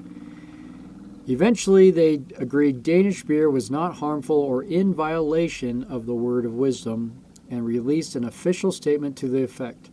No revelation appears to have been sought in clarification of the Lord's desires for his people. They just chose what it meant for them at the time. But on April 14th, 1904, the First Presidency and Apostles also decided to resume the sale of liquor at Saltaire due to the need for non-Mormon patronage. Within the 12, there was still dissension, obviously. Well into the 20th century, on 2nd of April, 1832, Heber J. Grant launched a campaign on the use of tobacco as part of his emphasis on the word of wisdom during his tenure. Early the following month, Apostle Stephen L. Richards stated, he was stating this to the First Presidency and Quorum of 12 Apostles, that he would resign rather than apologize for a general conference talk in which he claimed the church was putting too much emphasis on the word of wisdom. So Stephen L. Richards gives this talk calling out the church for putting too much emphasis on the word of wisdom, and was called to account for his remarks. And he said he'd rather resign than apologize for that. But before the end of the month, Richard had confessed his error and thus retained his position. Interesting. So that debate was raging then 100 years ago. It's still raging today. Is it a principle, or is the word of wisdom a commandment? If it's a commandment from the beginning, some argue it's a commandment from the beginning because it represents the will of God. Others say, well, it's explicitly states it's not a commandment, it should not be taken a commandment, and that's the will of God, that it not be made a commandment. Interesting paradox there. But most church authorities, however, are of the opinion that when first given, the word wisdom was not a commandment, but was later made one. Joseph F. Smith, the fifth president of the church, felt the reason why the word of wisdom was given not by commandment or a constraint was because at the time it would have brought every man addicted to the use of these noxious things under condemnation. And so, presumably, the Lord was merciful in giving them time to adopt that. But then as younger generations grew up, understanding the word of wisdom, it was to be phased out of the church. Well, that was his rationale for getting that. And that leads us into the era of Prohibition. This is where it gets really interesting, because politics get involved in church doctrine, much as they are right now with Proposition 2 in Utah, advocating for the legalization of medical marijuana, which the church is opposed to. They say they're not opposed to medical marijuana, just the distribution as it's laid out. They have concerns with the distribution of it in Proposition 2. Anyways, they've been against every bill that has come forth advocating medical marijuana under any circumstances. So we'll just say that's their position. The era of Prohibition is an interesting era in American history, and especially for the church, the Mormon Church, because they played a critical role in its repeal. Absolutely critical, and we'll talk about that. I'll show you why. So it's expected that the Mormon Church, with its stance on strong drinks, would be a major force in the push for statewide prohibition And it's not surprising to learn that church leaders chose to emphasize the word of wisdom during the 1908 General Conference. In fact, all 4 sessions at the April Conference, Joseph F. Smith urged observance of the motion to make the word of wisdom a priority, and other speakers stressed the same. Francis R. Lyman told the membership of the church that, quote, "The time has come when all Latter-day Saints should be held to a little stricter account with regard to the word of wisdom." At General Conference held the following October, the word of wisdom was a keynote theme. In the words of Elder George Richards, the spirit of this particular conference was to create a sentiment among this people in favor of yielding more implicit obedience unto the word of the Lord as pertains to the keeping of the word of wisdom. In his opening address, President Smith remarked, "I am sorry to say I do not believe there is another revelation contained in this book, the Doctrine and Covenants, or another commandment given of the Lord that is less observed or honored than this, the word of wisdom, and that too by members of the officers of the church." Here we see again the phrase commandment being attached to observance of the word of wisdom. Even though the word of wisdom itself uses the word commandment to reference itself as this isn't a commandment, it, in their view, is the opposite. They're calling it a commandment in 1908. So George Albert Smith, an apostle, provided a note of positive encouragement to the saints with word of wisdom weakness in his address by reporting that in the St. George stake that has become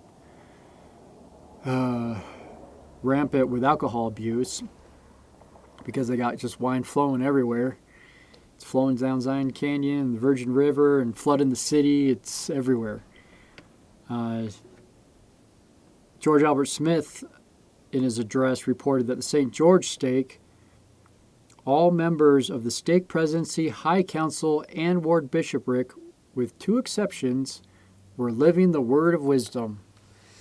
So, were they actually keeping track of this stuff? Is there a file somewhere that they obviously had detailed, leader by leader, data about if they were keeping the word of wisdom or not?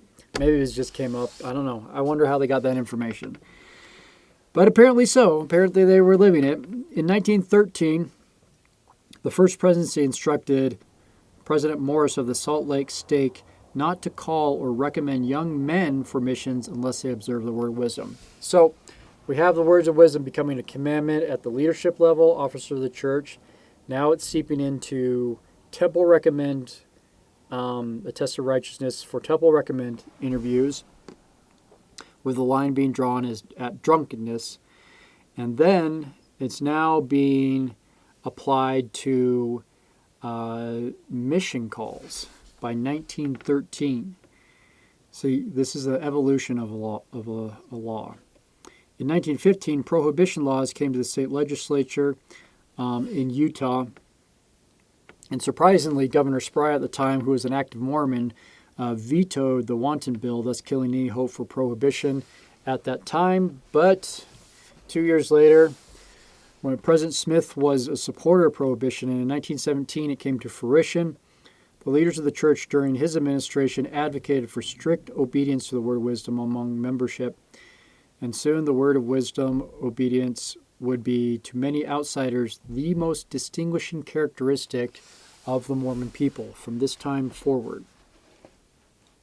By 1920, the 18th Amendment and the Volstead Act became law, and the entire country went dry. Well, in reality, it actually just moved underground, but for law-abiding citizens, it went dry. And that moves us into the era of prohibition for the Heber J. Grant administration, 1919 to 1945. This is the next chapter in this Word of Wisdom historical record. It had moved from being non-obligatory during Joseph Smith and Brigham Young's time frame to Then it moved to being compulsory for Quorum of the 12 members, moved down to leadership positions, stake presidents. Then it moved to being obligatory for Sunday school teachers, then mission calls, and now it took a while, but finally during the Heber J. Grant administration, it became a test of righteousness and worthiness and a requirement for obtaining a temple recommend. So, why did Heber J. Grant believe this was necessary? Well, to understand his position in the abstinence versus moderation debate, we have to go back to 1894 when he gave us this statement that indicates his personal beliefs on the subject. He recorded, I confess to you, my friends and fellow laborers in the cause of God, that I have been humiliated beyond expression to go to one of the stakes of Zion, to stand up and preach to the people and call upon them to obey the word of wisdom, and then to sit down to the table of a president of a stake after having preached with all the zeal, energy, and power that I possessed, calling upon the people to keep the commandments of God, and to have his wife ask me if I would like a cup of tea or a cup of coffee. I have felt in my heart that it was an insult considering the words I had spoken, and I have felt humiliated to think that I had not sufficient power enough of the Spirit of God to enable me to utter words that would penetrate the heart of a president of a stake, that he at least would be willing to carry out the advice which I had given. I remember going to a stake of Zion but a short time ago and preaching with all the energy I possessed and with all the spirit that God would give me upon the necessity of refraining from drinking of tea and coffee. And I heard also that at that conference a very eloquent appeal to the Latter-day Saints by a man who I understood was a president of a quorum of 70, but when we came to take our meal, he jokingly said that he could not do without his tea and coffee, and he proposed to have it and suffer the consequences. I remember going to another stake of Zion and preaching to the people on the necessity of refraining from tea and coffee and giving some figures upon the wasting of the people's means, and the president of the stake remarked after I got through that he thought the Lord would forgive them if they did drink their coffee because the water in that stake of Zion was very bad. I did not say anything, but I thought a good deal, and I had to pray to the Lord and to bite my tongue to keep from getting up and doing something I have never done in my life, and that is to pick out a man and thrash him from the public stand. I felt that God owed me a blessing for not publicly reproving that man because I wanted to do it so badly. Now I had made up my mind before I came to this conference that I would not open my mouth upon the word of wisdom. I have become so discouraged, so disheartened, so humiliated in my feelings after preaching year after year, both by precept and example, to realize that there are bishops, counselors, presidents of stakes, and patriarchs among the Church of God whose hearts I have not been able to touch, that I had about made up my mind that I would never again say word of wisdom to the Latter-day Saints. I felt that it was like pouring water on a duck's back. Oh boy, he's got some strong feelings about that and some strong judgments upon everybody that doesn't share his interpretation. I wonder what Joseph Smith would have had to say about his zeal. Well, actually, we don't need to wonder. I'm going to read again what happened, Joseph Smith's response to a similar sermon that was given in his day, advocating for radical temperance and abstinence from alcohol, tobacco, and tea and coffee and things. On that occasion, Joseph Smith stood up and, after reproving the speaker as pharisaical and hypocritical, he said the following: "If you do not accuse each other, God will not accuse you. If you have no accuser, you will enter heaven. And if you will follow the revelations and instruction which God gives you through me, I will take you into heaven as my back load. If you will not accuse me, I will not accuse you. If you will throw cloak of charity over my sins, I will over yours. For charity covereth a multitude of sins. What many people call a sin is not a sin. I do many things to break down superstition, and I will break it down. I referred to the curse of Ham for laughing at Noah while in his wine, but doing no harm. Noah was a righteous man, and yet he drank wine and became intoxicated. The Lord did not forsake him in consequence thereof, for he retained all the power of his priesthood, and when he was accused by Canaan, he cursed him by the priesthood, which he held, and the Lord had respect to his word, and the priesthood which he held, notwithstanding he was drunk. And the curse remains upon the posterity of Canaan until the present day. I wonder if that would have been the response to Joseph Smith if he had heard that sermon by Heber J. Grant. It sounds like it would be the same thing. So President Grant was on record before and during his presidency as a fervent advocate for prohibition and strict observance of the word wisdom, and nothing changed when he became president. He brought those firm beliefs with him, and he made them into church law. In October 1919, the First Presidency instructed mission presidents not to send letters of recommendation for temple recommends unless the individuals concerned were keeping the abstinence interpretation of the word wisdom. And in 1925, Grant referred to Wilford Woodruff's declaration that the church office holders must heed the word of wisdom or resign their positions. It is a test of righteousness that will forfeit your position in the priesthood. And stated further that men who do not obey the word of wisdom are not worthy to stand as examples before the people, to be invited into private priesthood meetings, and to discuss matters for the welfare of the Church of God. Synod Conference Report, April 1925. These references that I didn't give references for can be found in the Historical Analysis of the Word of Wisdom by Paul H. Peterson on BYU's Scholars Archive page. If you just Google search that, you can find it. So don't shoot the messenger. I'm not nitpicking at the evolution of this thing. It's well documented, if you know where to look. This has also been well documented by the anti-Mormon movement that show it as proof that there is no divine revelation among the leaders of the church, because there's dissent and contradictions and disagreements among the brethren regarding interpretation of doctrine. We have to be careful not to ascribe everything that comes out of Salt Lake as the mind and will of God.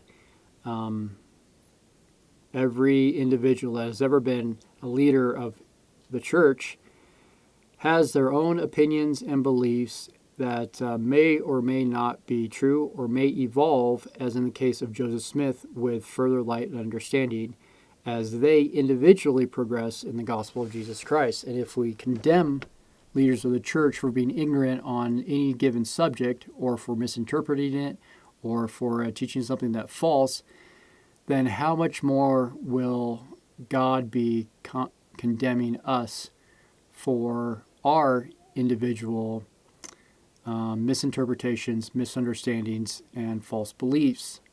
Everybody has false beliefs to a varying degree. The point of the gospel and the scriptures especially is to help us discern and root out false beliefs and replace it with truth, with the guidance of the Holy Ghost. So be very careful what you do with this information. Again, if it leads you to pointing the finger and condemning, then that's not good for you, according to the scriptures. Just a warning. So continuing on with this historical analysis, Grant's preoccupation with the word of wisdom adherence became even more pronounced in the late 1920s and early 1930s. The emphasis can be accounted for in part by the growing dissatisfaction with prohibition and the accompanying movement for repealing it. By 1928, the difficulties encountered in enforcing prohibition had become obvious, and it was almost inevitable that the controversy would become hotly debated election issue that year nationally. They were going through the same thing that Joseph Smith found out when he and the City Council of Nauvoo mandated prohibition in the City Council Charter in Nauvoo. It became very apparent the problems that would cause with enforcement, as well as the social issues with the exclusivity among the church and pushing their beliefs upon members and non-members alike, regardless of who you were living within the city limits. That those things quickly led him to rethink the matter and side on the air of agency. And that would be my caution to leaders of our church today, is to try and learn from history some of the pitfalls and problems that controlling substances through law brings down the road. Of course, I'm sure the policymakers in Salt Lake, the headquarters, would throw that right back at me and say, well, be careful that opening the floodgates to something like marijuana, you have to be wary of the consequences that would be opened up to down the road from not prohibiting, from making it legal. But that's a good discussion to have.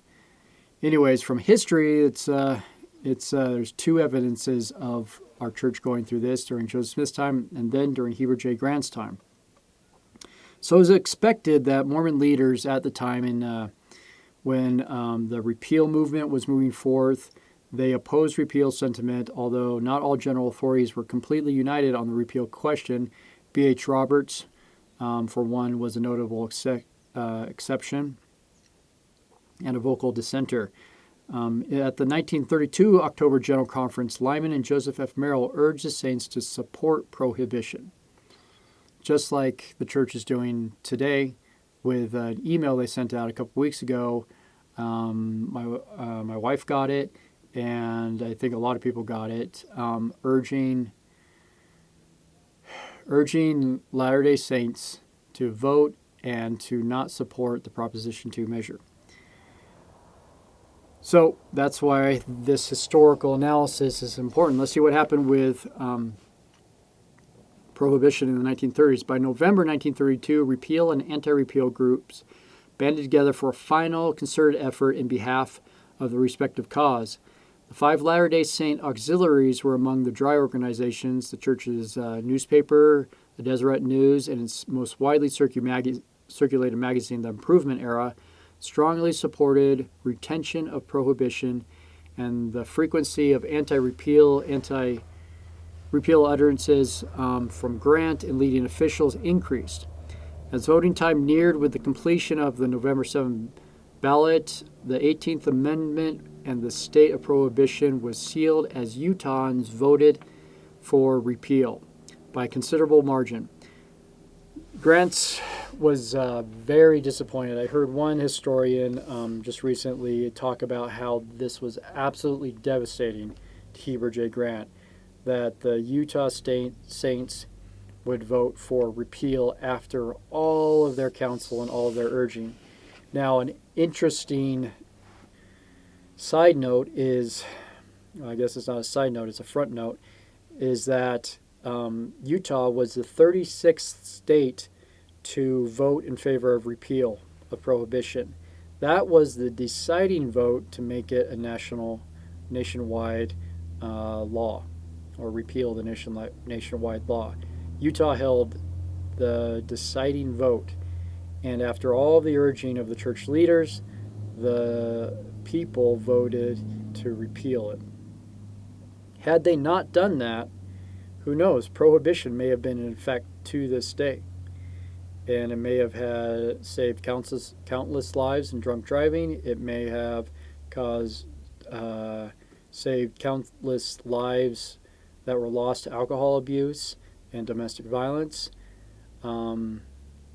But it may have also started a civil war. It may have started a civil war over the issue of freedom, over the issues of agency. The war in heaven was fought over the issue of agency. So is that a higher law? Should that be considered over these other things? We're going to get more into that in the doctrinal discussion, part 2. But let's finish up the historical. So, although Grant and other church leaders were disappointed with the battle that they lost at the national level and the political level, it only made them double down on their efforts to rid the Latter-day Saints of alcohol, tobacco, tea, and coffee. They didn't let up for some time. Grant replied to those who still continued to excuse infractions under the guise of the revelation not being a commandment as follows. He said, I have met a number of people who have said the word of wisdom is not a commandment from the Lord. Actually, the Lord said that, but that's okay. People repeated it. That is not given by way of commandment, but the word of wisdom is the will of the Lord. And the Lord says in the words I have just read that it is not meet that we should be commanded in all things. If you love your neighbor as yourself, if you love God with all your heart, might, mind, and strength, does he need to command? It's an interesting mix of scriptures. So in 1932, the Mormon leader stated that he had been called a crank for constantly urging the saints to observe the word of wisdom, but mentioned that he, quote, expected to be a crank in that respect to the end of his life. He was a man on a mission. So the church doubled down on efforts to continue prohibition and abstinence within the church. In 1937, the First Presidency authorized the Quorum of the 12 to organize a campaign throughout the church to combat the increasing trend towards the use of alcohol and other intoxicating beverages and to counteract cigarette act smoking, particularly among the youth of the church. Quote, it may be that it will be the 53rd time in the past 53 years, I think, that I have read it at least once, referring to the word of wisdom publicly, once a year, if not half dozen times. In 1937, President Grant told those who objected to hearing the word of wisdom preach so often that no mortal man who is a Latter-day Saint and is keeping the word of wisdom is ever sick and tired of hearing it.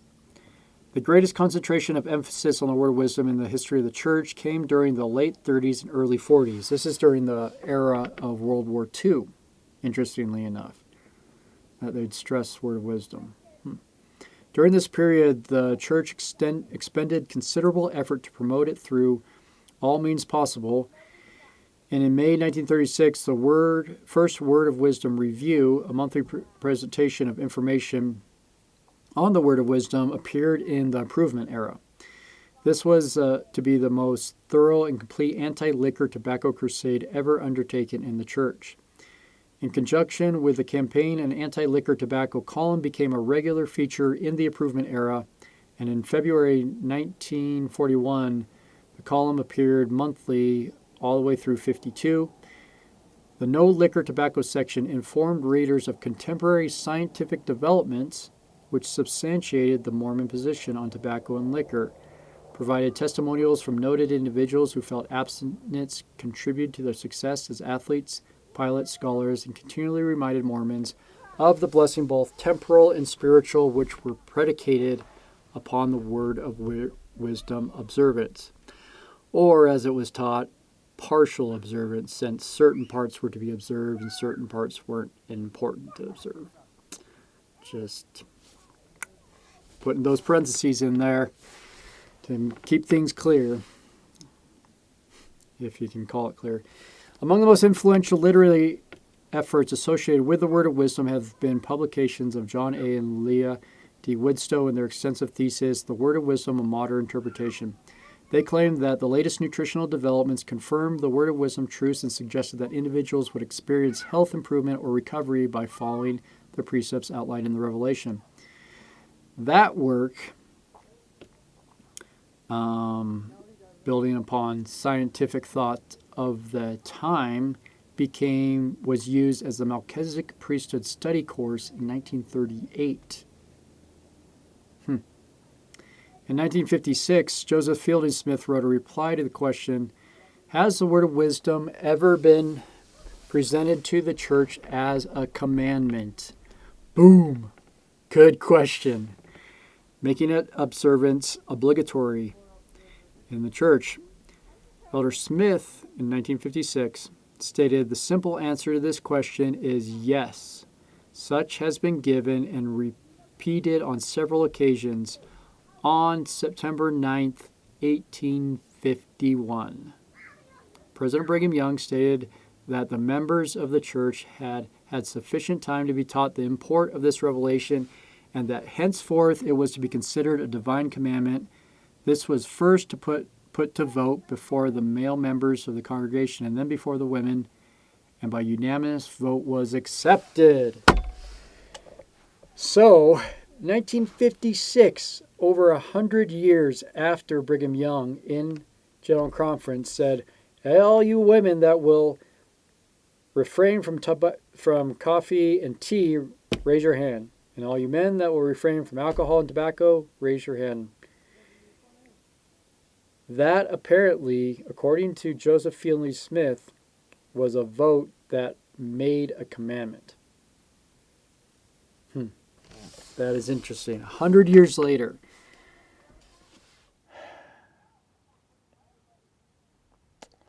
That's a very interesting evolution of doctrine. I can't find anything in the scriptural record where men, through their votes, decide what is a commandment and what isn't. Usually it's predicated upon what's in Scripture, what the actual word in Scripture is. But this is an evolution from that belief. Joseph Fielding Smith declared the habit of drinking tea, coffee, or smoking can, in fact, bar a person from the celestial kingdom of God. Oh, we just jumped from you can't get a temple recommend to now you can't get into the celestial kingdom of God because you drink tea, coffee, smoking. That is a very bold statement. I would like to know more about his belief, Joseph Fielding Smith's belief, on why that is. What doctrine, what scripture, or what revelation that is based upon. I don't know of any. So now we're into the era of modern interpretations. Books such as The Word of Wisdom, Modern Interpretation, for all their values, sometimes provide a basis for such extremists, especially for food faddists.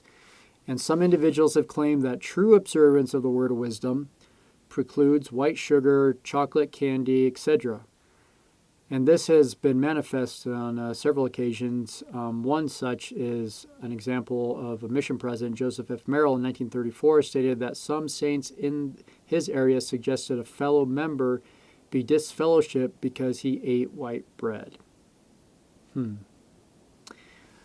Bruce R. McConkie, who authored Mormon Doctrine, some years later said, "Some unstable people become cranks with reference to this law of health. It should be understood that the word of wisdom is not the gospel, and the gospel is not the word of wisdom." We shouldn't have to point that out, but he does. But then he goes on to say, there is no prohibition in Section 89, for instance, as to the eating of white bread, using white flour, white sugar, cocoa, chocolate, eggs, milk, meat, or anything else except items classified under the headings tea, coffee, tobacco, and liquor. Oh, Bruce, come on, man. You're killing me. So he ascribes to the doctrine that you can carve out sections of the word wisdom as obligatory, prohibitive, and other sections as moderation. I can see that interpretation. We'll get into more on the exact wording especially the original wording, which isn't the same wording that's in our scriptures. The original wording is recorded by Joseph Smith in Joseph Smith Papers. We'll get to that in part 2. But this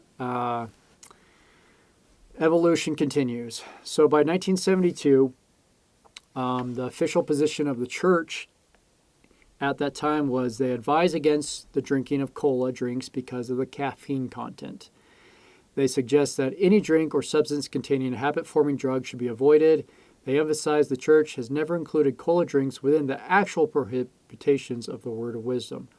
So they advise against it. So that's why BYU got rid of their cola drinks, only to recently, very recently, offer them again at the Wilcox Center. So the Wilcox Center, wherever the food court is. And I was there for Education Week just a couple weeks ago. And sure enough, there's Coke at the vending machines there. So continues to evolve. But in 1972, they advised against drinking cola drinks and anything that was habit forming. So this is where the Word of Wisdom makes another jump in evolution from prohibition of specific substance to this concept that anything that is habit forming must be included in the Word of Wisdom, even if it's not expressly mentioned by God. So that's where narcotics come into the mix because they're habit forming, but only certain narcotics. Again, there's kind of a double standard going on there. But as Temple Recommend questions have evolved, so has the interpretation of the prohibited list items, and the Word of Wisdom morphed into a list of prohibited items which don't have any mention in the original text. One of those is marijuana. If in a Temple Recommend interview, you're asked if you keep the Word of Wisdom, and you say, yes, but I use marijuana, then my understanding is that will bar you from the temple. You can't get a Temple Recommend if you use that. But opioids, which are also habit-forming, are not prohibited.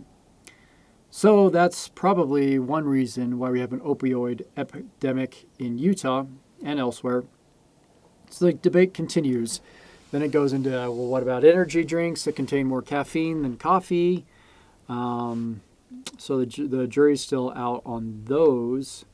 As far as I know, the church hasn't taken an official position on energy drinks, only coffee and tea, but stresses it's not because of the caffeine content, because they seem to back away from wanting to put a fence around caffeine content. So, well, we're just about wrapped up with the historical analysis. There's a lot of questions that still are surrounding the implementation, the interpretation of the Word of Wisdom today. One thing that should be pointed out, I think, because in light of the historical record, as other secular historians have pointed out, is that the Word of Wisdom doctrine, regardless of what it is and what it isn't, has become a major driving force in the perception of Mormons worldwide and the perception of Mormon doctrine worldwide. It has led to exclusivity in the same way that abstaining from electricity among the Amish have led them to have a sentiment of exclusivity regarding that culture and people. The Word of Wisdom has become, I guess, the strict observance of prohibition to the prohibited items of the Word of Wisdom has become one of the foremost doctrines that the church has been known for, that members of the church have been identified at. In fact, it's a doctrine that has gone ahead of missionary work. It's a pre-screener for missionary work. And what I mean by that is even before the missionaries knock on a door of anybody anywhere in the world it's most and introduce themselves as Mormon missionaries, those people probably already identify them as, oh, you're Mormons. You're the people that don't drink coffee, tea, tobacco, or alcohol. You're those guys. They're prohibitionists. The prohibitionist people. That is what we have become known for, which to me is really sad, because the gospel of Jesus Christ is so much more than that. And if we're advocating the gospel of Jesus Christ and endeavoring to spread scripture that teaches with clarity the gospel of Jesus Christ, it's really sad that that message, abstaining from those things, is what we're known for. What does that say about us as a people? What does that say about us as we project our beliefs out into the world over the last 150 years? There's some social questions there that I wonder if missionary work would be different. Likewise, I wonder if potential converts have been lost because of the word of wisdom. And what I mean by that is, because that doctrine has been a pre-screener for missionaries, for mission work, it's like diseases with European conquistadors and explorers. They land on the shore, but their diseases go out ahead of them and wreak havoc among the native peoples. The doctrine of the word of wisdom has gone before missionaries, and by the time the missionaries get there, the potential converts, understand that, oh, you're the people that want to take away my tea, coffee, tobacco, alcohol, whatever. Those are things I don't want to give up, so slam the door. I'm not even going to listen to what you have to say. I wonder if there's been that kind of reception that has greatly affected missionary work. Now, don't get me wrong, alcohol abuse has wreaked havoc in my own family, same with marijuana. There is definitely blessings and benefits from prohibition, whether or not prohibition on these subjects is revelatory or interpretative, or moderation is revelatory or interpretative. There's definitely blessings that come from abstaining from these things, but I wonder what the repercussions for missionary work would have been if there was a more moderate stance, if the stance of Joseph Smith, as he taught it, and later saints taught it, was continued to this day. I don't know. Those are questions that would take a lot of research to answer, if they can be answered at all. But that's the story of the Word of Wisdom, at least the historical narrative of the Word of Wisdom, and it's a fascinating story that informs my decision on how I'm going to interpret the events of today, especially with Proposition 2, how I should interpret Scripture. You got to take the Scripture in context. So hopefully that's helpful to you, but it's not the end of the story. Now we're going to get into the doctrine of it in part 2, so stick around. I'll have that video out shortly. If you want to support the Nephite Explorer channel, then there is links in the descriptions on how you can do that, and also find feature-length documentaries. Like, comment, subscribe, and stay tuned. We're going to have part 2 with the doctrine coming next, and there are going to be some things that you probably don't know about, specifically a warning about scribes changing meanings in this latter days. The Jews, or Jesus, warned about scribes and Pharisees, but specifically scribes changing meaning of Scripture. And it appears, thanks to the Joseph Smith Papers archive, we can go back to the original documents and find some very significant changes that answer some of these questions on how to interpret the Word of Wisdom. So stay tuned for that. I don't think you'll want to miss that in part 2 of the Word of Wisdom coming up next. Thanks.